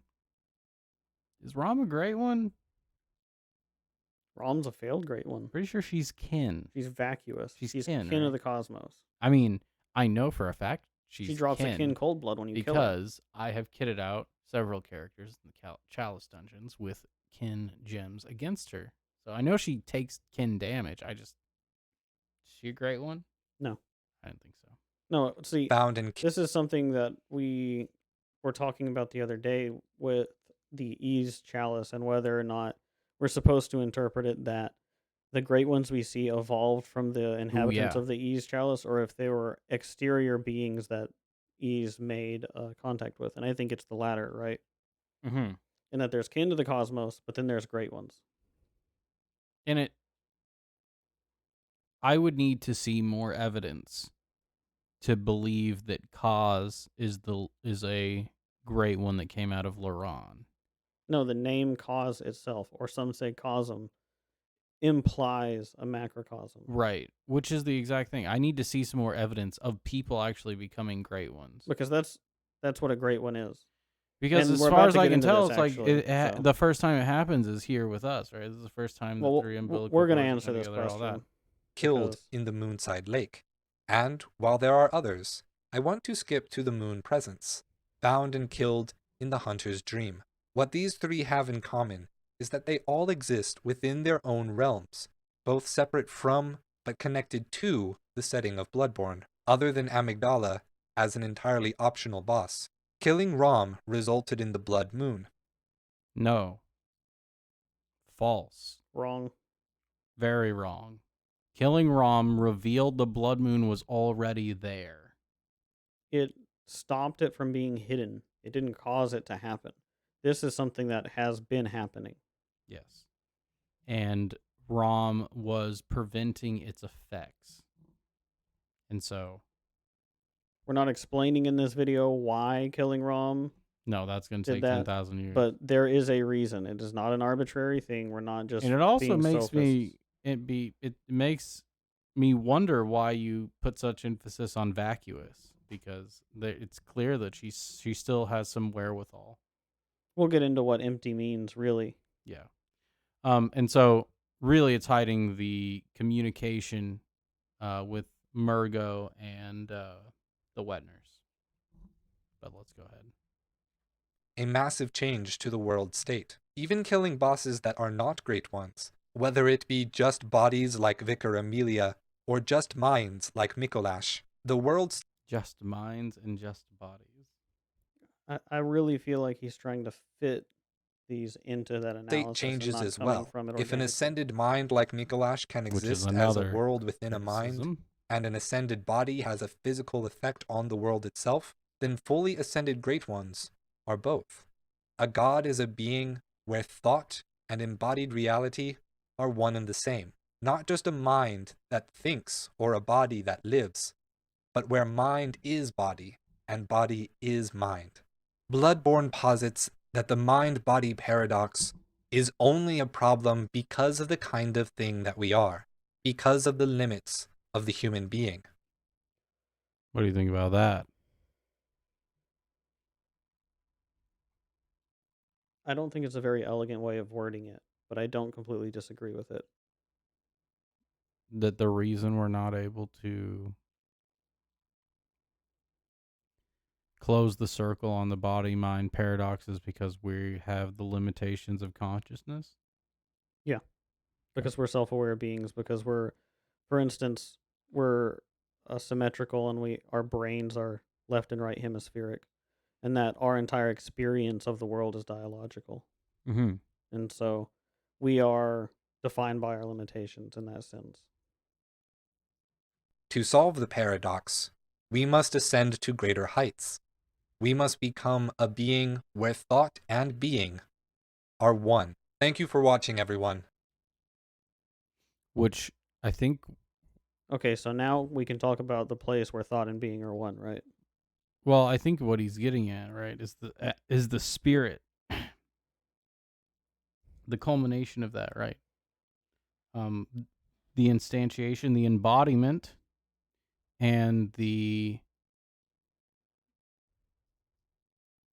I don't want to say logos, but the animus is a better word. Yeah, it's an archetype. Mm-hmm. So whenever we're talking about the realm where the idea and the physical manifestation are one, we're talking about the realm of archetypes now.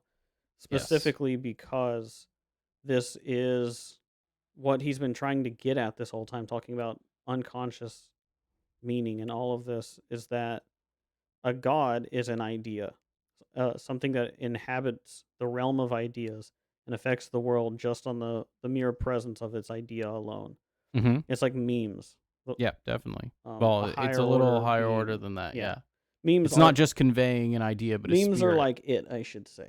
But Yeah. it's that it really has to do with being a higher order idea than a single physical manifestation. And so to become a god is to become an idea through self-sacrifice, typically in stories. So like the Christ story is a great example of that, where he becomes a higher order being through this process, right? Death, rebirth. Yeah, the death rebirth Because he becomes process. he truly becomes an angel or an idea or a higher order being or a cosmic being or a macrocosm or whatever you want to call it. Becomes a symbolic pattern.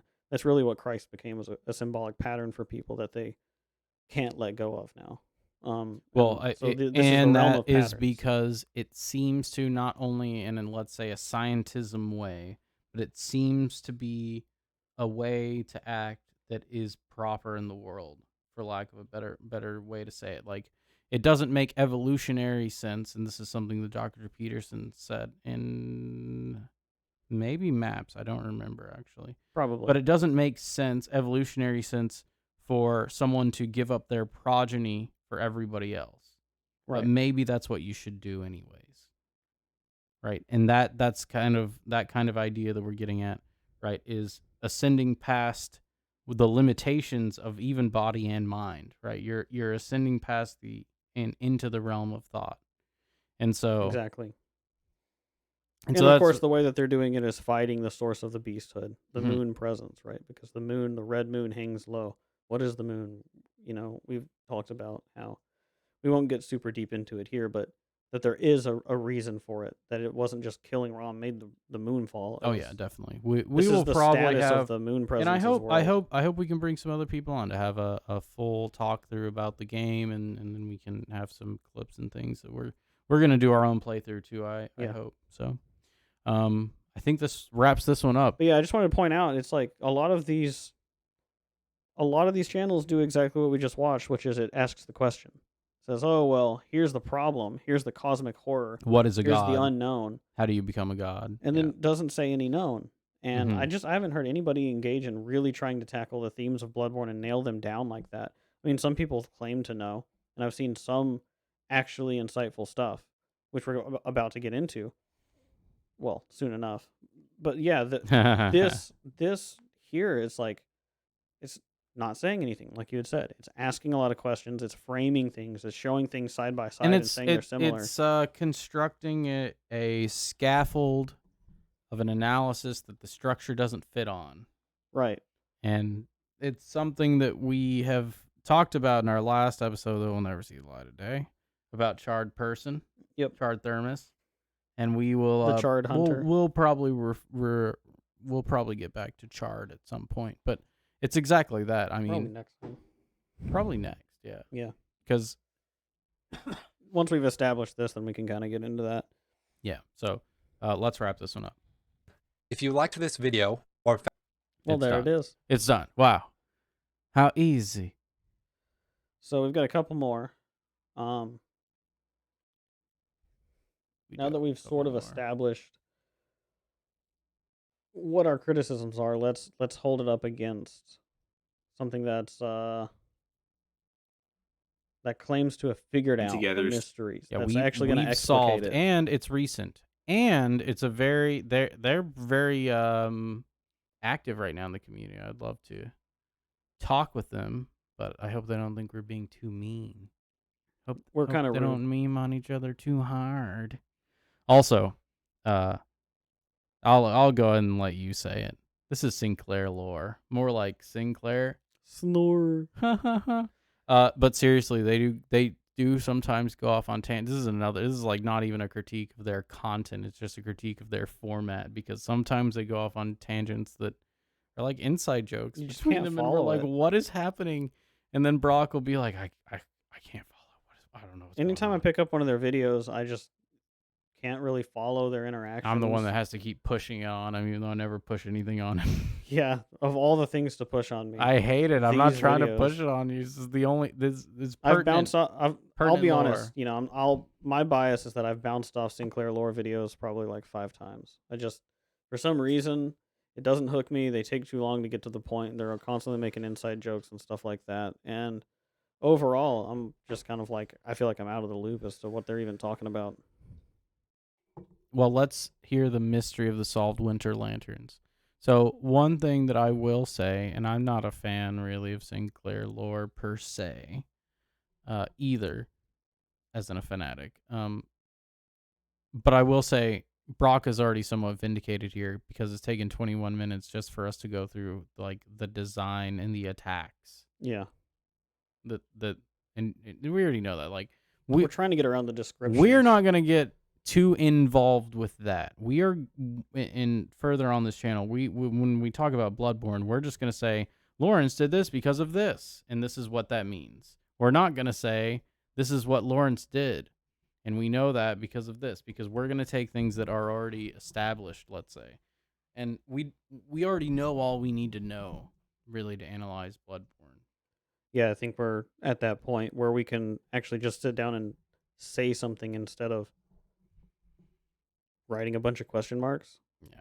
And so it took 21 minutes, like I said, to get through what winter lanterns are, their physical design, all that. So let's go ahead and hear the solved mystery from the Snack Covenant, which I'm imagining it's a co-op covenant. I'm a red, so I eat these covenants for breakfast. It's like taking candy from a baby. Oh, it's great. I should upload some of my fights. Some of them are pretty funny.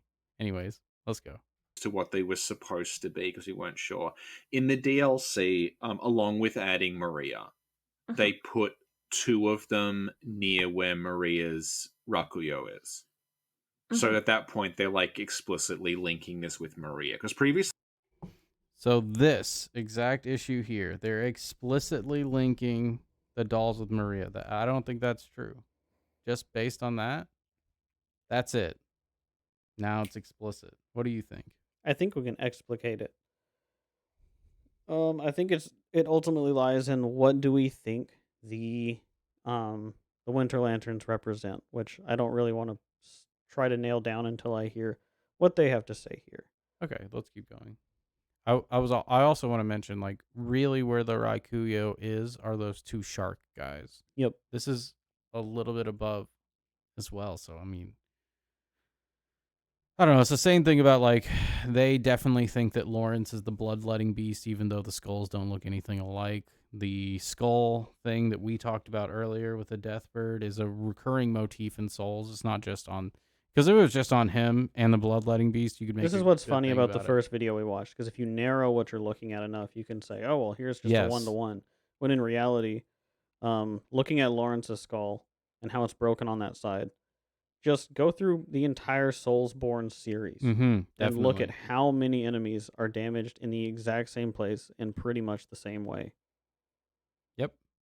It's not a 1-to-1 thing. This is a thematic, symbolic thing that Miyazaki does intentionally.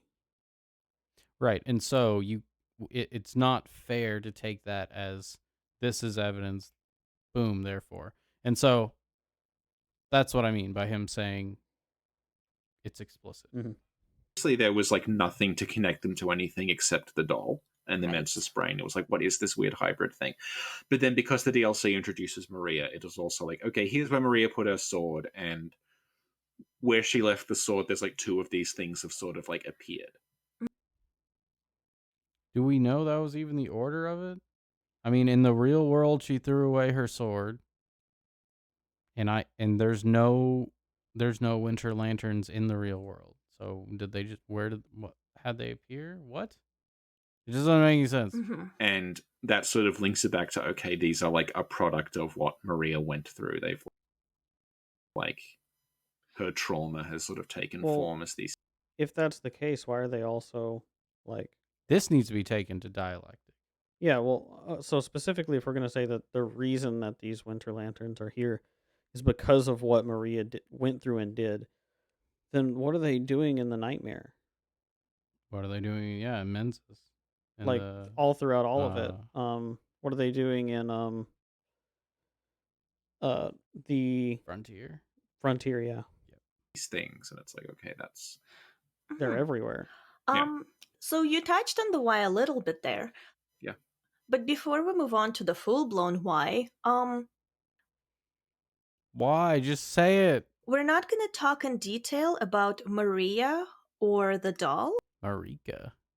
Because we have talked about them in multiple podcasts in the past. Yeah. So if anybody wants more information on those, you can like look them up on our channel, the doll. Yeah. Maria. If you want the TLDR version, the doll is Erden. See, that's one of their That's jokes. a joke. That's a joke. Thank you, Richie. So, Richie. Yes. Could you just reiterate the connection between Winter Lanterns and Doll in main game, and then Doll Maria Winter Lanterns in DLC? Okay, yeah, because this is one of the really confusing things in the game. So, pre-DLC, we knew that Winter Lanterns were patterned after the doll. Like, they have the doll's body parts and the doll's clothing. Why do you think that is? Oh gosh, we are going to have to tackle this. Well, to do that, we first have to address what the doll is. and what the brain is. Is the doll actually a Maria clone? It seems to be modeled after Maria, right? Maybe.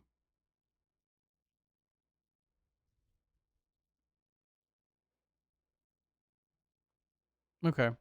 Um, and they wear the same clothes. Sure. The doll wears the same clothes as Winter Lantern. Don't we see?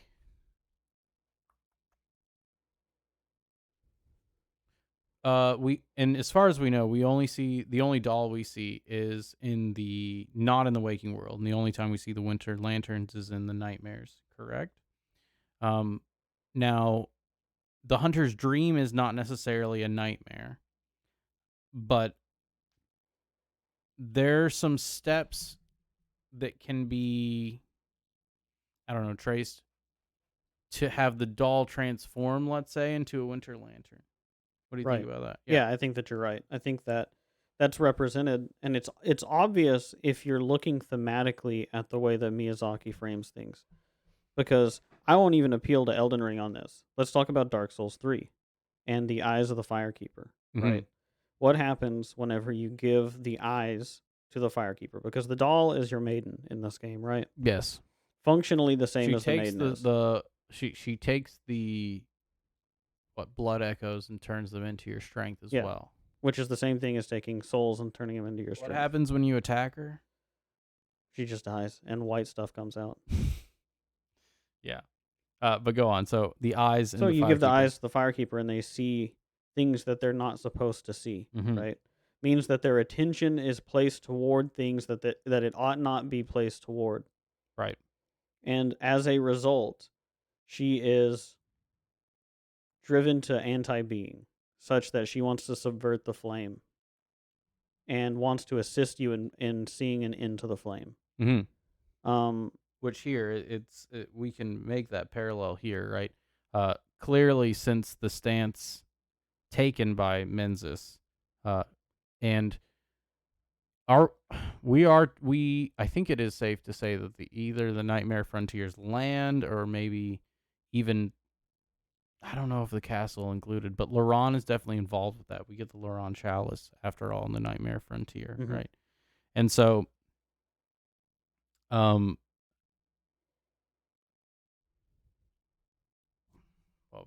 was I getting at? I don't remember. Oh, having the eyes on the brain, right? That are looking outward. It's in that grotesque way that is, like you said, not focused on what it should be focused on, but it's also the elevation of one's sight through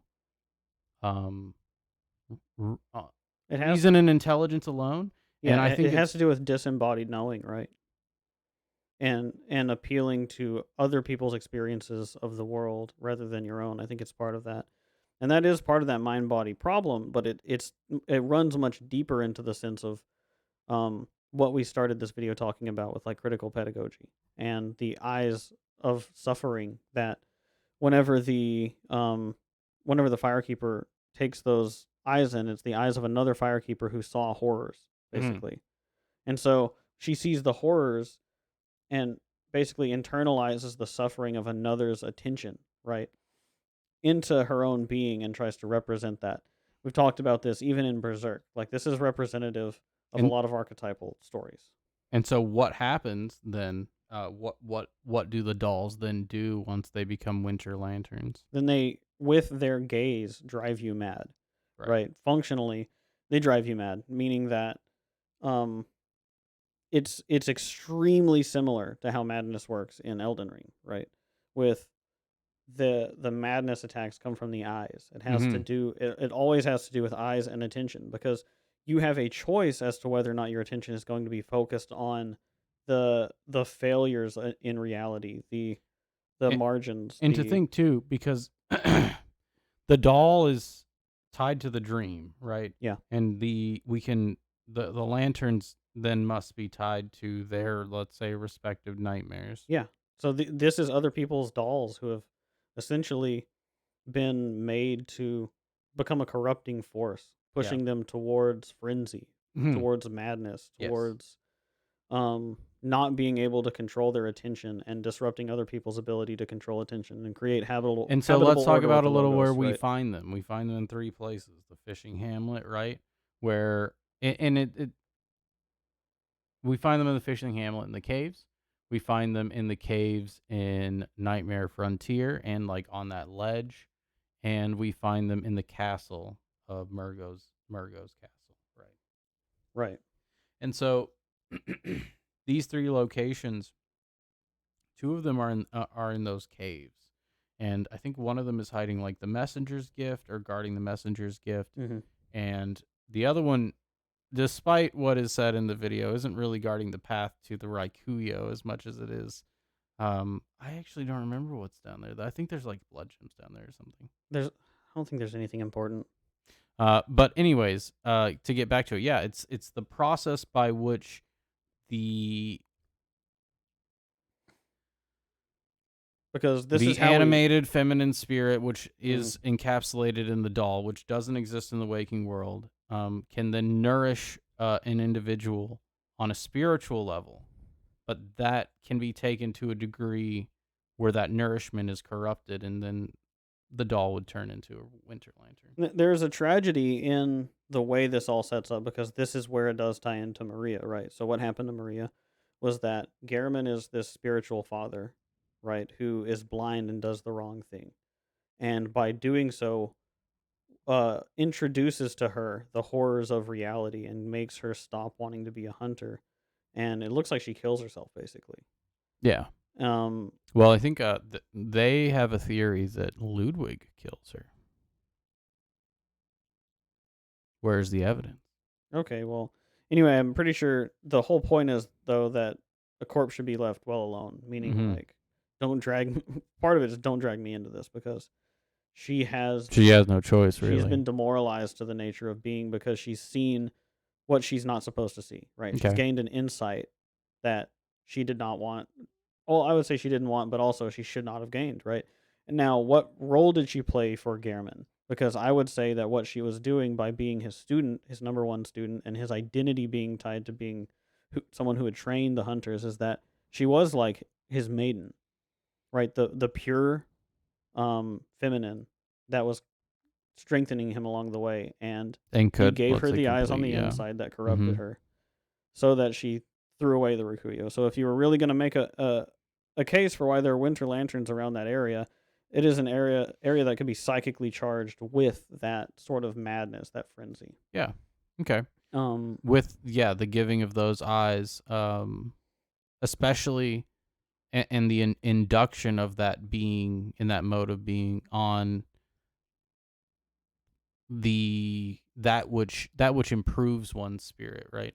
And so we can see the same thing in Mensis, because what they did by contacting the wet nurse was making the stillbirth of everyone's minds, right?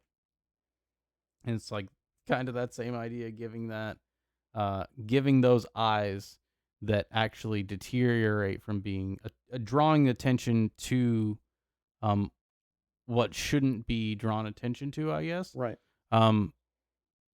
Now, this is where we can actually segue and start to talk about why Ulasil is the way it is as well, right? Because the bloatheads in Ulasil have all the eyes on their head. Yes. And they have the laughter of the damned, right? They point and laugh at you.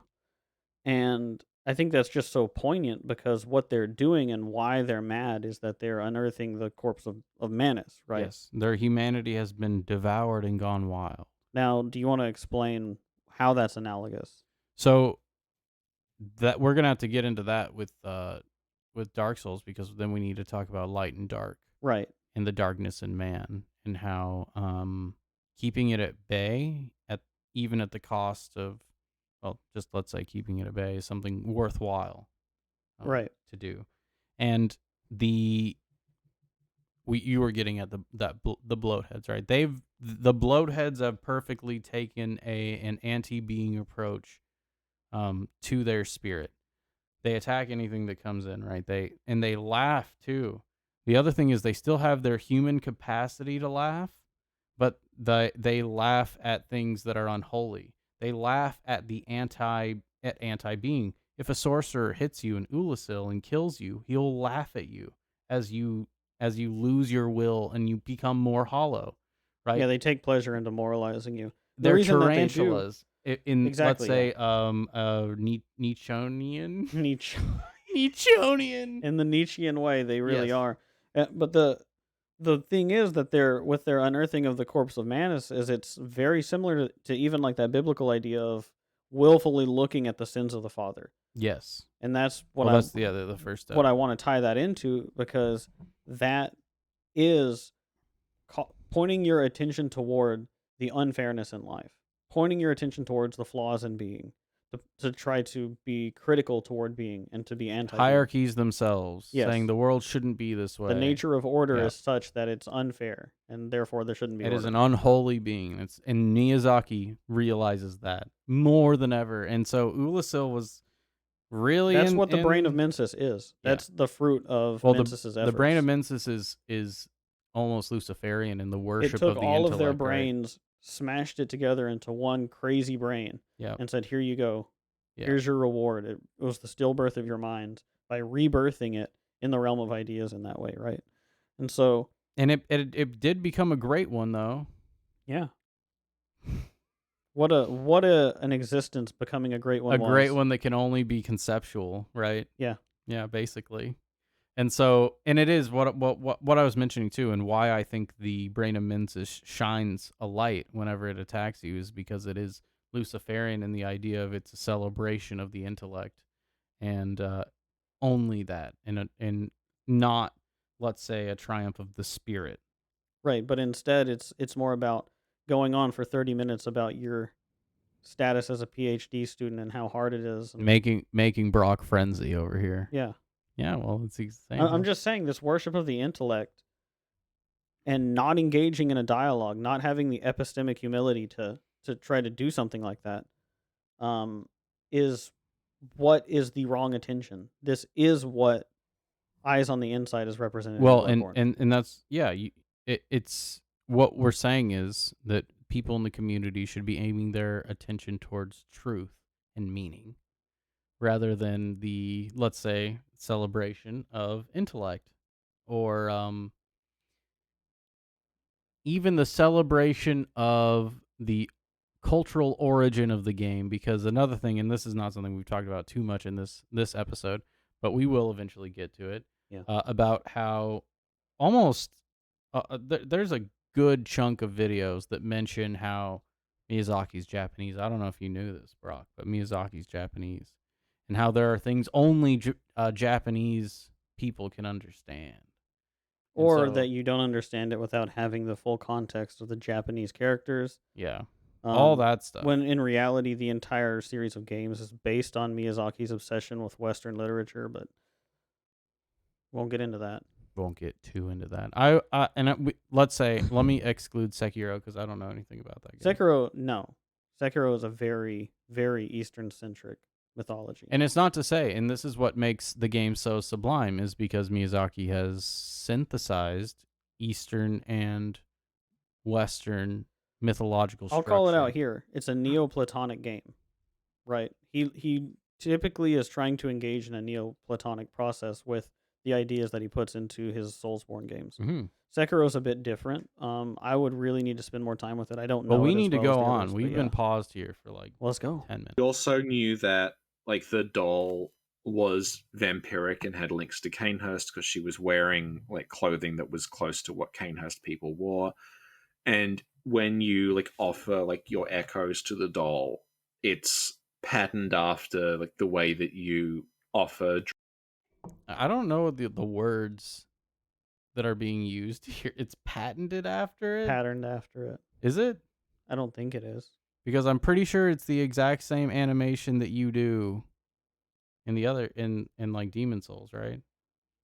That I don't know. Let me view this real quick. I might be wrong. I will admit that I'm wrong if I'm wrong. I don't think that the Canehurst connection is necessarily all that important. Now we know generally if you're kind of plugged in, you know that there are theories that Maria, being as tall as she is and being pale like she is, that she's sort of a redemptive Kanehurstian that is under Gehrman's wing. And I don't know how true it is. I mean, sometimes Miyazaki is that way where if someone's important, if they're a big idea, they're just physically big. But I do skew towards thinking that that's the case, but I don't think that it's as important as like what they're focusing on here. And what is this? I'm trying. I mean, it's not up right now. I'm trying to find. Here we go.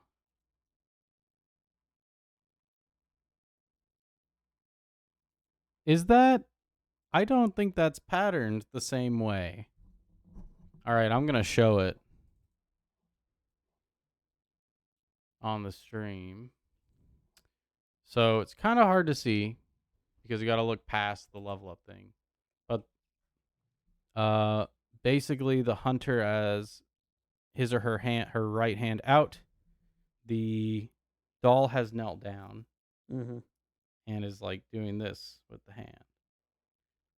Now, should we pull up the Annalise one because it's I No, already you know just it's like different. you just kneel. You kneel to her. And you can raise your hand So up I don't think toward it's her, pattern but on it. Why? I think the channeling of blood through the hand is what they're generally going for, which is that's similar, but I mean it is also- blood echoes. Yeah, I know. How are you also? What do you? You're gonna T-pose to Yeah. do it. All right, let's continue. Oh no. Dregs to Annalise, where there's like this kneeling and then the hand goes red, and it's like you're sort of passing this thing between you, and only you're giving the doll like echoes of blood, and you're giving Annalise actual blood. So the doll was always like vampiric. So when the Winter Lanterns have that attack where they're grabbing onto you and they're like biting into you, like chewing on you, it's like that's like a reflection of the doll's vampirism. Only it's. What do you think about that? Yeah. It would make I'm sense. thinking it's more of the. If I'm postulating that that Maria operated like a maiden for Gehrman, then it would make even more sense because who would be the ones who could empower strength and blood in that way but the Kanehurstians who it's almost like a practice that would be related to them, right? And so the way the hunters are getting stronger is they're communing with the idea that she represents. I think that the representative factor in it that actually is coming up whenever you see the mouths coming out of the throat is that she's turned completely chaotic and now she's like the devouring mother. And so this is literally the feminine spirit that's been corrupted devouring you. That's more and of what embracing you right. and devouring you, because that's what it does is embraces you, right? But it's not so much of the doll's like hunger for blood. No, I think it's an archetypal thing. Right. I think it is literally she's like the devouring mother now. Right. And I don't Because even eyes on the think inside I don't makes you even know- think the doll is it like they're saying the doll's vampiric, but it doesn't seem like the doll wants your blood. Well, I want to make echoes. the psychological comparison here because it might not be as obvious, but the idea of the edible mother or the devouring mother creating neuroticism, and what eyes on the inside ultimately is like that is a great representation of what eyes on the inside can do to a person. With that wrong attention is it makes them neurotic, and the devouring mother would literally do that. We see that like in the Sleeping Beauty story. And let's say right? this: eyes on the inside, right? Let's get to that. Eyes on the inside, meaning insight to how the world really is, the truth and reality. And so, let's say in Sleeping Beauty, the Aurora is not prepared for the inside of the evil of the world, and therefore she would rather be unconscious to it. We just finished up Dragon Ball Piccolo arc. We're almost finished up with it. Yeah, just a couple more episodes. We just got through the Ultra Divine Water, which is Goku imbibing that insight and surviving the ordeal such that he's more powerful from now knowing about the knowledge of the evil in the world, which the reason why people might go, or let's say even the doll might turn into a Winter Lantern because of insight is because their spirit is not properly prepared to receive that knowledge. Well, this is where I think it gets corrupted in Bloodborne too, is that it's a doll that you're communing with. It's not actually Maria. Yeah. And it's a doll that he's created that he's kind of creepy towards. And I think that's Hmm. symbolic of the loss of innocence that she found as a result of being under his tutelage. Where, like, she was a maiden who was innocent, let's say, who was able to inspire that in him, but he corrupted her, and then now she's a shell animated by a great one, right? Full of some white fluid. Yeah. It's becoming this like a thing that's trying to harm you, and the same goes for the frenzy blood, where like it's literally sucking blood out of you in these like spikes. So it was I like mean, it's more chomping, but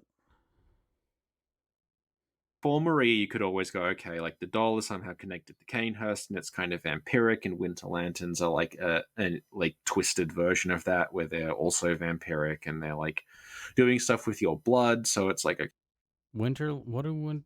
Okay. you can kind of like line it all up. Mm-hmm. Yeah. So then the DLC came out, but again, like it wasn't clear what was going on. We didn't find out anything else about the doll. We just knew that like she was made by someone, and they were like very attached to her, and she was very motherly, and that was sort of it.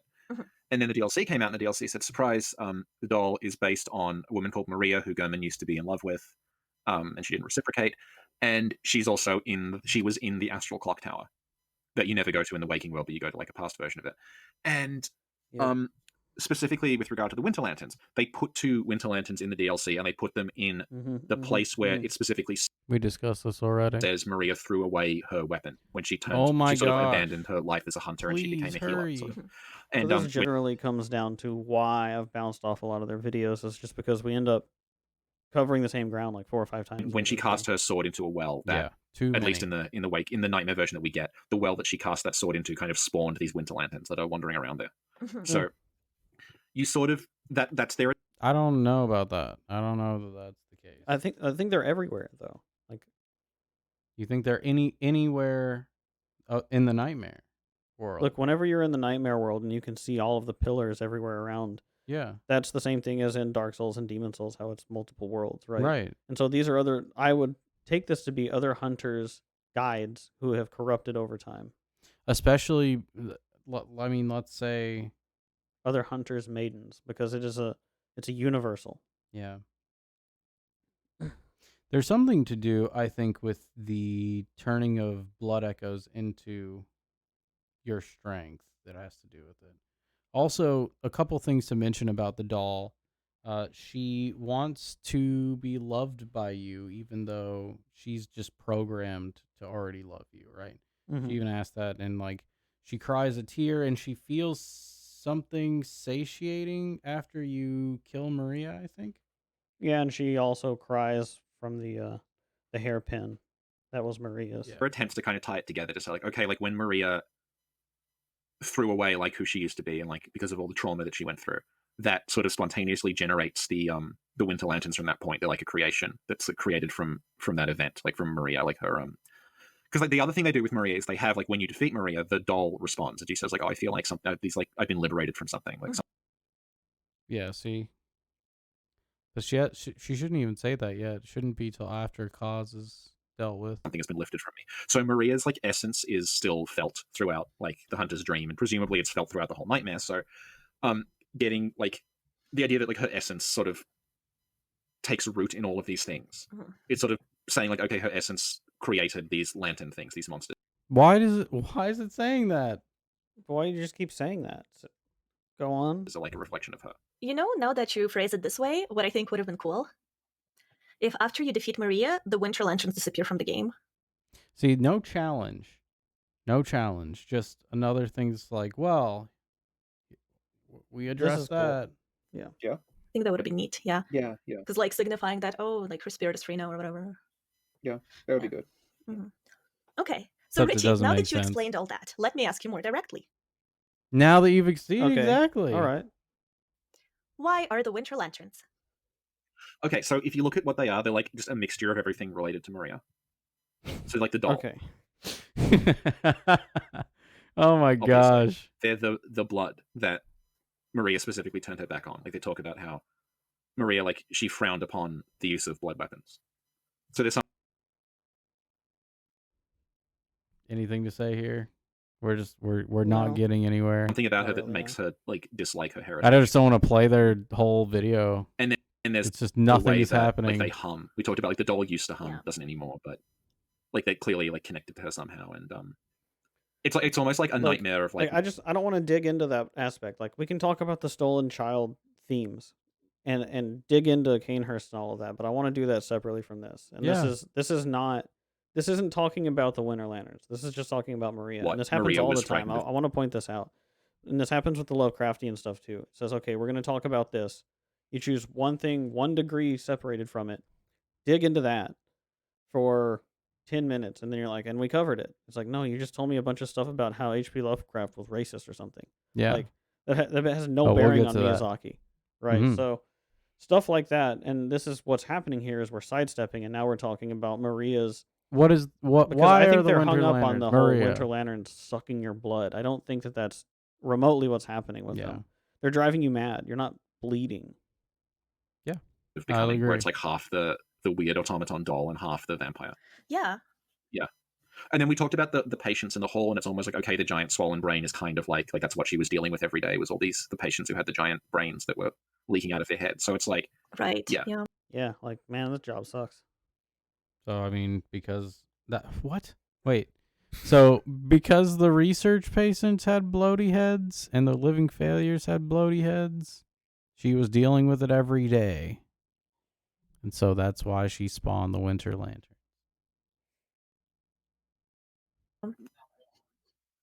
Now, let me ask you though, what are the Winter Lanterns doing in the Nightmare of Menses? I have no idea.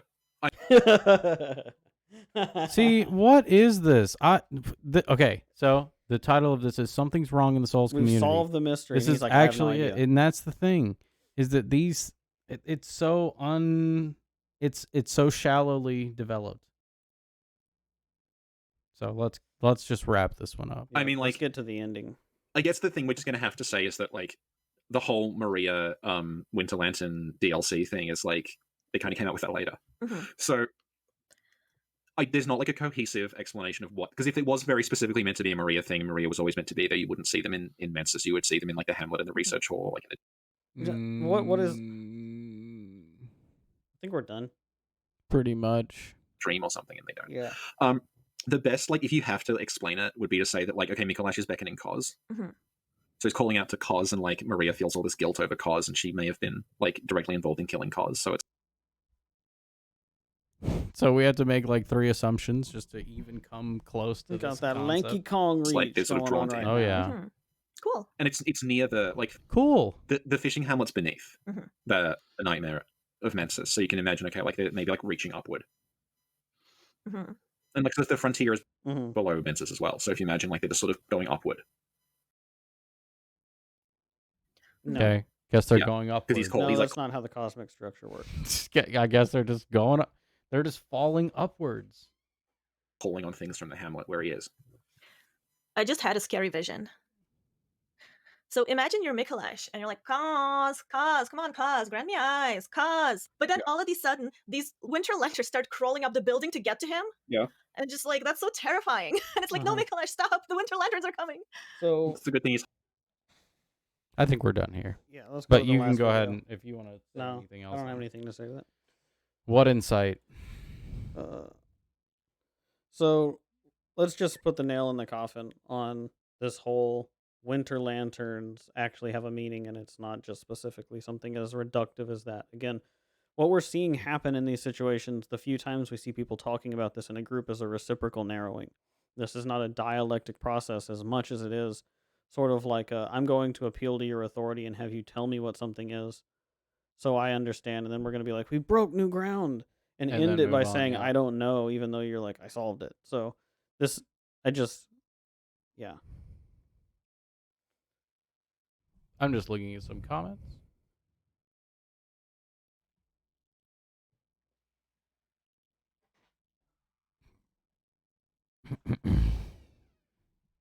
Yeah. Okay. Well, this episode was very well edited, someone said in the comments.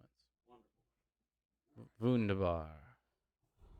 How to level up fast in Bloodborne. That All right, was let's not hit one it. of the videos we were going to do, but now I think we can wrap things up with Let's our hit the final fifth video, and final video which to is tie it all up. gum. So we've been pretty negative. I thought that it would be good if we put something a little bit more positive, something that we can sink our teeth into and wrap up the ideas, because I think that this has merit and is going to speak to that inquisitiveness And so to find out the truth. we started with Elden Ring. We'll end with Elden Ring. Yeah. Darius came from the one great. Then came fractures, and births, and souls. But the greater will made a mistake. Torment, despair, affliction, every sin, every curse. All right, so let's give a little context to this character here real quick. This is Hyetta. Hyetta is a maiden in the Elden Ring universe, and her progress towards becoming a finger maiden is that she needs you to bring her something called a Shabriri grape.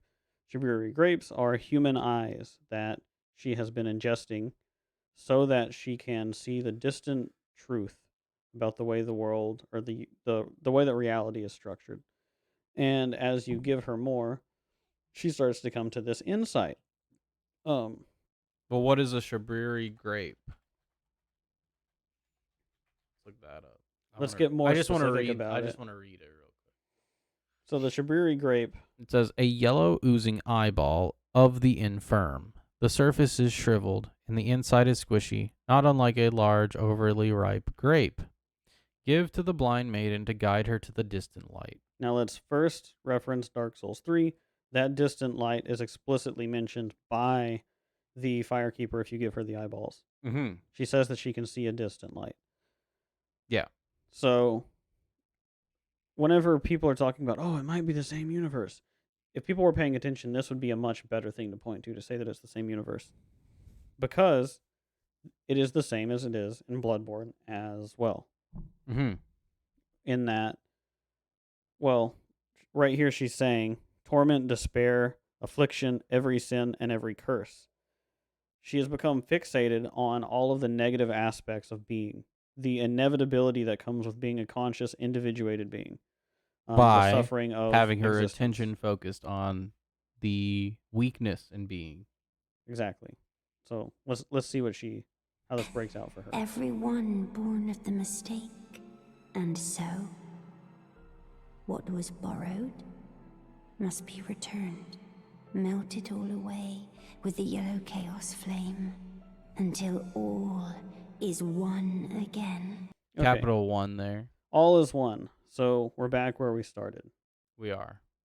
Which is the difficulty in separating the individual from the social. Whenever you start focusing on that specifically. We never found that Aegon clip where he says he can separate. It's there if you really want to listen to it. You can listen to all of it if you want. But this is where you arrive, right? That it's the suffering of existence does not justify the individuality and the consciousness that's bestowed upon us, and as such, the nature of being itself needs to be criticized. It needs to have a critical lens applied to it and be deconstructed back into chaos. Yes, and it is better to exist in the chaos than it is the flawed order. Yes. Which is to say that the spirit of the Father or of the Logos is inherently tyrannical. Always. Or, well, that was something earlier I read. We'll talk about Mark at some point. But yeah, let's continue it a little bit further. Those who gave me grapes howled without words,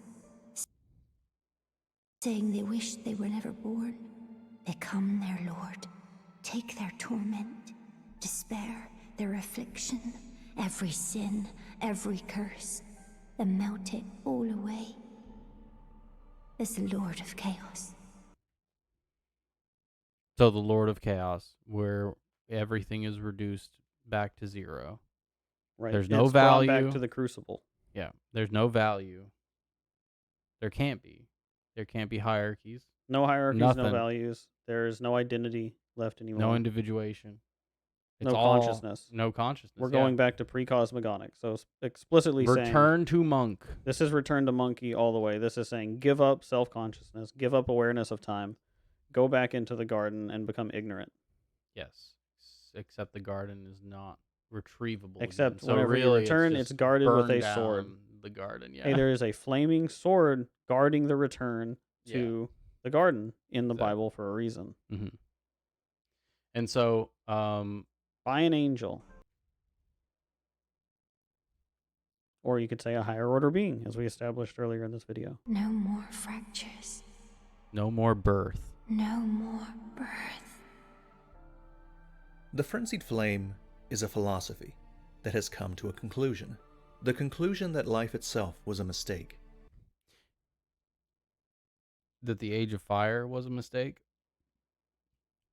That the Logos was a mistake, that order is inherently tyrannical. Mm-hmm. That's what the bloatheads think. Even it's well, I don't want to say that's what they think as much as what they embody, because Right. they act it out, even if they don't prescribe to it. Right. Yeah. They definitely act praxis. that way. Yeah. Well, there you go. It is definitely a praxis, and we've come full circle for sure. They feel like they need to educate you to the meaninglessness of your task, Yes. and they laugh about it. And They then say, "Oh, you found meaning? Well, let me tell you about standpoint epistemology and how your truth is not my truth, and therefore not the truth. And searching for truth is actually just an oppressive method of being. Yeah, trying to nail down the truth is a patriarchal, dominant thing to do. It's very aggressive. The realization that life is suffering, and the desire to make that suffering stop. If you intend to claim the frenzied flame, I ask that you cease. So, Melina being against it is very interesting. Melina is the maiden in this game. The actual maid, not Hyetta. No, Hyetta is a corrupted maiden. She's this like is the Winter first- Lantern. That's not the first time, right? But Hyetta is like functionally a Winter Lantern. it's an even better representation than it was in Dark Souls 3. And this is what Miyazaki's been doing this whole time, is he's been explicitly becoming better and better at differentiating these ideas and giving them the room to be understood. And it just surprises me how little people have been able to understand this. It's very explicit here. Because Melina's the opposite. She's pro-being. Despite she's about to despite say all here. she knows, I mean, she's not Despite exactly, her missing an eye, right? Yeah. She has that eye torn out. And so that's a symbolic thing. That's symbolic in ancient Egyptian mythology, let's say. So there's a rejuvenating wisdom inherent in her, very similar to the eye that's granted to Osiris, or the eye of Horus that's snatched out and incorporated into the state, incorporated into the rebirth process, right? That rejuvenating spirit that has to do with that. Here we see the talons clutching, plucking the eye out, right? So Melina is symbolic in this sense of that, well, like it is with Osiris, the grain, the rejuvenating nourishment that comes with birth. and so She's saying you can't she's do pro away, birth. can't do away with it. You need it. But see, and that's the thing. Melina is pro birth, and in fact, she is pro cosmogonic process and cycle. Yeah. So she wants you to burn the Erd tree down, not because she doesn't like order, but because it's become too stratified, it has become oppressive at this point in the story. Mm-hmm. And so it needs, because of the inevitable blindness of the spiritual father. Right? There needs to be a resetting of the order. Yeah. And like we're saying, because why do the tarnished come back? They only come back once. What happens once the Elden Ring is? No. Once the rune of death has been taken out of the Elden Ring, right? The tarnished return when? I'm pretty sure there's a line of Marika saying when they're supposed to return. Or is it Radagon? Tarnished, you dead? Something. Oh yeah, well that's whenever she's talking to the chosen people being sent out to wage war outside of the lands between. Yeah, and then and what you're being it's kind of implying that you're being called back as one of the tarnished, almost as if you were being driven out of the promised land, right? And so it is very similar to that, and I think that that's why your arrival coincides with the timing of Horalu's return, right? Yeah, exactly. You're both tarnished, but what I'm trying to get at is there's something she says specifically. We're grabbing Yes. text. Tarnish will soon return, guided by grace once lost. Okay, here we go. Rise, tarnished, and be guided by grace, power of the Elden Ring, become the Elden Lord in the lands between. In the lands between, ruled by Queen Marika, the Eternal, the Elden Ring, the source of the Earth Tree has been shattered. Marika's offspring, demigods are acclaimed. The Elden Ring shattered, great will now. And it's not really Ye explicit dead here. who yet live, your grace Mhm. long lost, follow the path lands between beyond the foggy sea. Wait, and now the guidance of grace will be brought to the tarnished who were spurned by grace of gold and exiled from the lands between. Mhm. So yeah, I guess it was the shattering that prompted the tarnished to return. But Well, that yeah, was all there getting at that that point. it does. That's the reason that the tree is damaged, right? Well, it needs to come from an external rejuvenating force, Mhm. right? It can't come from in the lands between. That's why Marika sends them away, because she's aware of that fact Right. and what needs to happen. And so, but we can't. That's going to be a whole tangent. We got to wrap. But yeah, let's go a little bit further in this one, and we'll wrap it up. It is not to be meddled with. It is chaos, devouring life and thought unending. Again, chaos devouring thought. She's saying it explicitly. What has happened? You cannot think if there is no value and no meaning. Yes. It's impossible. To do away with disparity, right? Because that's what this is about. Yeah. Just like in Dark Souls 1 in the opening cutscene, that whenever this division happens, with that fire comes disparity. Yes. This is saying, okay, disparity is not worth it. Give up the flame. However ruined this world has become, however mired in torment and despair, life endures. Births continue. And so there's really laid out like there it's not worth ending. There is beauty in that. Because Is there it's not? beautiful. Yes. Because beauty, right? Because even the struggle against, I mean, obviously we're all going to die. We all struggle to do something in the world, and that when that's achieved, it raises the integrity of the human spirit such that it is awe-inspiring and beautiful. And that's what people see in stories and Yeah. when what they see in sports and what they see in pretty much everything they find meaning with in life is based on that idea of the elevation of the human spirit. And so that's what she's talking about. The divine process of birthing a child as well. That's something people Well, let's point out that wanna birthing a witness. child is actually extremely important for the symbology in Elden Ring, especially with the idea that it has to do with the alchemical union of opposites, and it has to do with Okay. masculine and feminine, right? We So, can't go down. but yeah, this I just want rabbit to point hole. that out Yeah, because yeah, it's because that is explicit. Like it's not even subtext. Like that's a major theme of the game. Oh, definitely. I mean, Um, America and Radagon, And right? so, but yeah, being that pro being, and then meanwhile in the world today, people are like, don't have kids. It's bad for the planet. We're a cancer on the planet. Let's not colonize And this space. should really Leave the show you meteors to just be Miyazaki's untouched. right. This should show you Miyazaki's outlook on it. Except Miyazaki's based. He's like, No, I mean, there is this beauty should in show life. you. Yeah, yeah. Yeah. It definitely should. He says there's beauty in life, right? He says that being is worth it. He's trying to tell you not to side with the flame of frenzy. Yes. If you would become Lord, do not deny this notion. Please. Melina tries to prevent you from adopting the frenzied flame.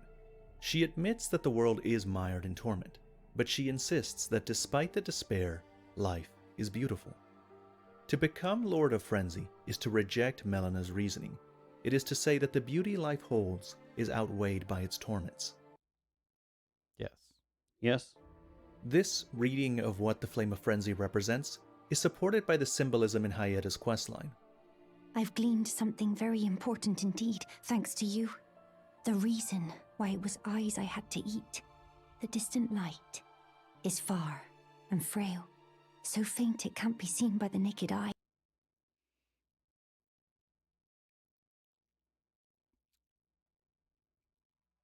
So here, we're talking about what Shibiri grapes were, right? Why their eyes. Mhm. And We talked about attention before. yes, and so here she has to imbibe, let's say, those and gain eyes on the inside, The almost. perspective, you could Yeah. say. To then see the flaws in the world, more or less, or let's say, have her attention drawn to that only. And focused on that. Yeah. But with everyone's Which is a weird eyes way to say it, together, but yeah.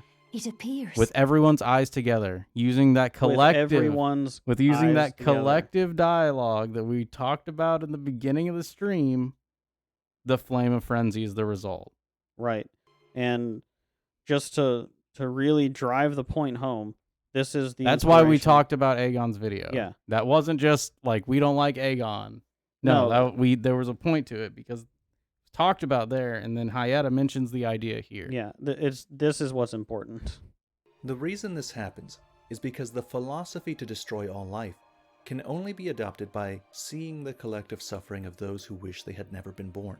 Wow, I've not even seen this video, and I basically already said that right Yeah. now. But it's because I have the right analysis of But it. this is great, you know. No, it's I really good, want yeah. to call out that Ratatoskr has For those some really good possessed by the content. flame of frenzy, life has no value in the face of its costs. Now, that's all well and good. But that explanation guess. doesn't All do a well good and job good. of evoking the feeling of the flame of frenzy. And I think it's So, important to... We'll probably bounce off here. This is actually a real treat. What Definitely Ratatoskr watch does this here video. We'll link all the is videos. he leans into Dostoevsky Mm. with the brothers Karamazov I still need to read to that book. explain that sort of anti-being notion. It's pretty effective. Hey, and you know what? The one that we actually liked has the most views and the most likes. So yeah, I think that this is some of the most on point Not to analysis appeal. of the themes of the Soul series in general. I just wanted to tie it in there, though. It's not just a thing about Elden Ring. You can look at this, and if you understand where It's Miyazaki's really going, not. it'll explain all. I'm the on rest it of right now. Look at this right here. Pinned by Ratatoskr. Close your ears, Brock. So, I mean, I guess you don't have to, but I'm about to spoil something for the show, for the crowds. Mm-hmm. So this one right here. Oops. This Thomas Judge, you fool, don't you understand? No one wishes to go on. Those are words spoken in the first game Miyazaki ever worked on. This idea has been around the whole time. He's been pretty consistent on where he stands with it as well, which is why the, let's say, collective that we were talking about in the beginning only leads to an Ulasilian fate. It only leads to the end of Evangelion. Where everyone becomes Tang.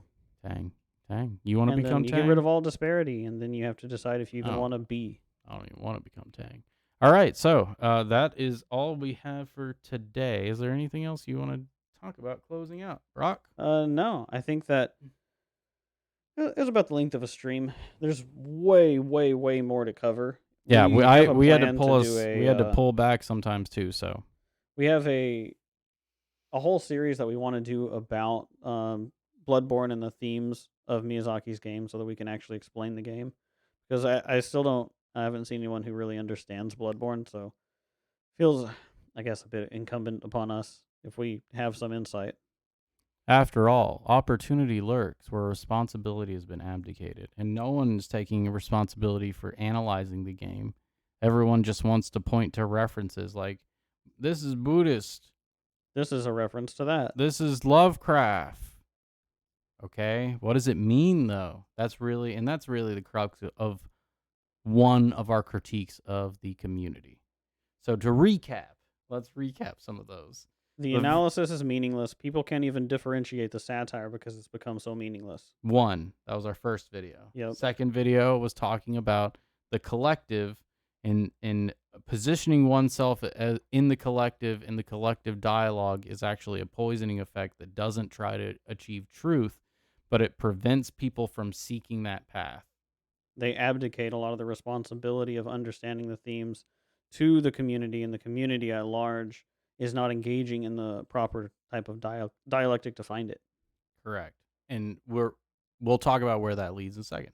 And so that was our second video. What was our third video? Oh yes, our third video was Was it Lovecraftian? No, it was Bloodborne, the real meaning you didn't know. Oh, yes. No, it was Lovecraftian. Sorry, I had 0, 1, 2. So Lovecraftian, this is the one where we saw him put Lovecraft quotes that weren't even pertinent or were just wrong, and I think they were from an essay from someone else. And it's just like, here it is, Lovecraft. Here's eyes. If eyes look scared, then they probably have something to fear. Yeah. It's like, that was that okay, one. I guess. And then that was our third video. Our fourth video, the Bloodborne, the real meaning you didn't know. This is the one that was talking about the endings being the body and mind paradox. Proposing the question of what a god is and then not being able to arrive right, at it. Not saying anything, and that's what we said about those two videos. So we established that the gods are really a representative of these archetypal ideas. And then we had our Sinclair lore video, which was our penultimate video where we talked about, first of all, it takes forever for most of these to get to a point. And second, the jumps in conclusion and just like the non-dialectic process that they go through. Because I think, Brock, you said it pretty well when you were describing it, where they're issuing a claim and then just moving on after that. Yeah, just expanding more, but not addressing actual challenges, Yeah. And we have another video where we're probably going to talk about next time about how a lot of people who are in the community don't understand how to steel man a position that's not their own. They don't even know what that would entail. Yeah. So, and then finally, our last video is the conclusion to acting this way, explaining that the theme was there the entire time, but people are not open to the ideas that Miyazaki cares about. Yeah, and so these are our primary grievances, let's say. And so we really just wanted to make this video so we could encapsulate some of the things. Hope we didn't offend anyone. We're not trying to be mean with this. We're trying to improve the community. Yeah, I mean, look. And we'd love to talk to anyone in the video. We'd love to bring you on. Anyone who, go to your channel, whatever. Anyone who we talked about, you are always welcome to come on and talk with us. We really do want to engage in that dialogue. We're not just trying to be mean and bully people's takes and say that we're smarter. If you should take anything away from this, it's that we don't think that being smarter is necessarily the most valuable aspect of the dialogue, and that being too focused on being the smartest one in the room really poisons the dialogue. And so that's not what we're wanting to do. We're really wanting to point to some necessary flaws that people are not paying attention to. And get to the real meaning of things, as we always do on this channel. I think that's a good place to leave off. Yeah. Well, it's been a fun one. This has been Something's Wrong in the Souls community.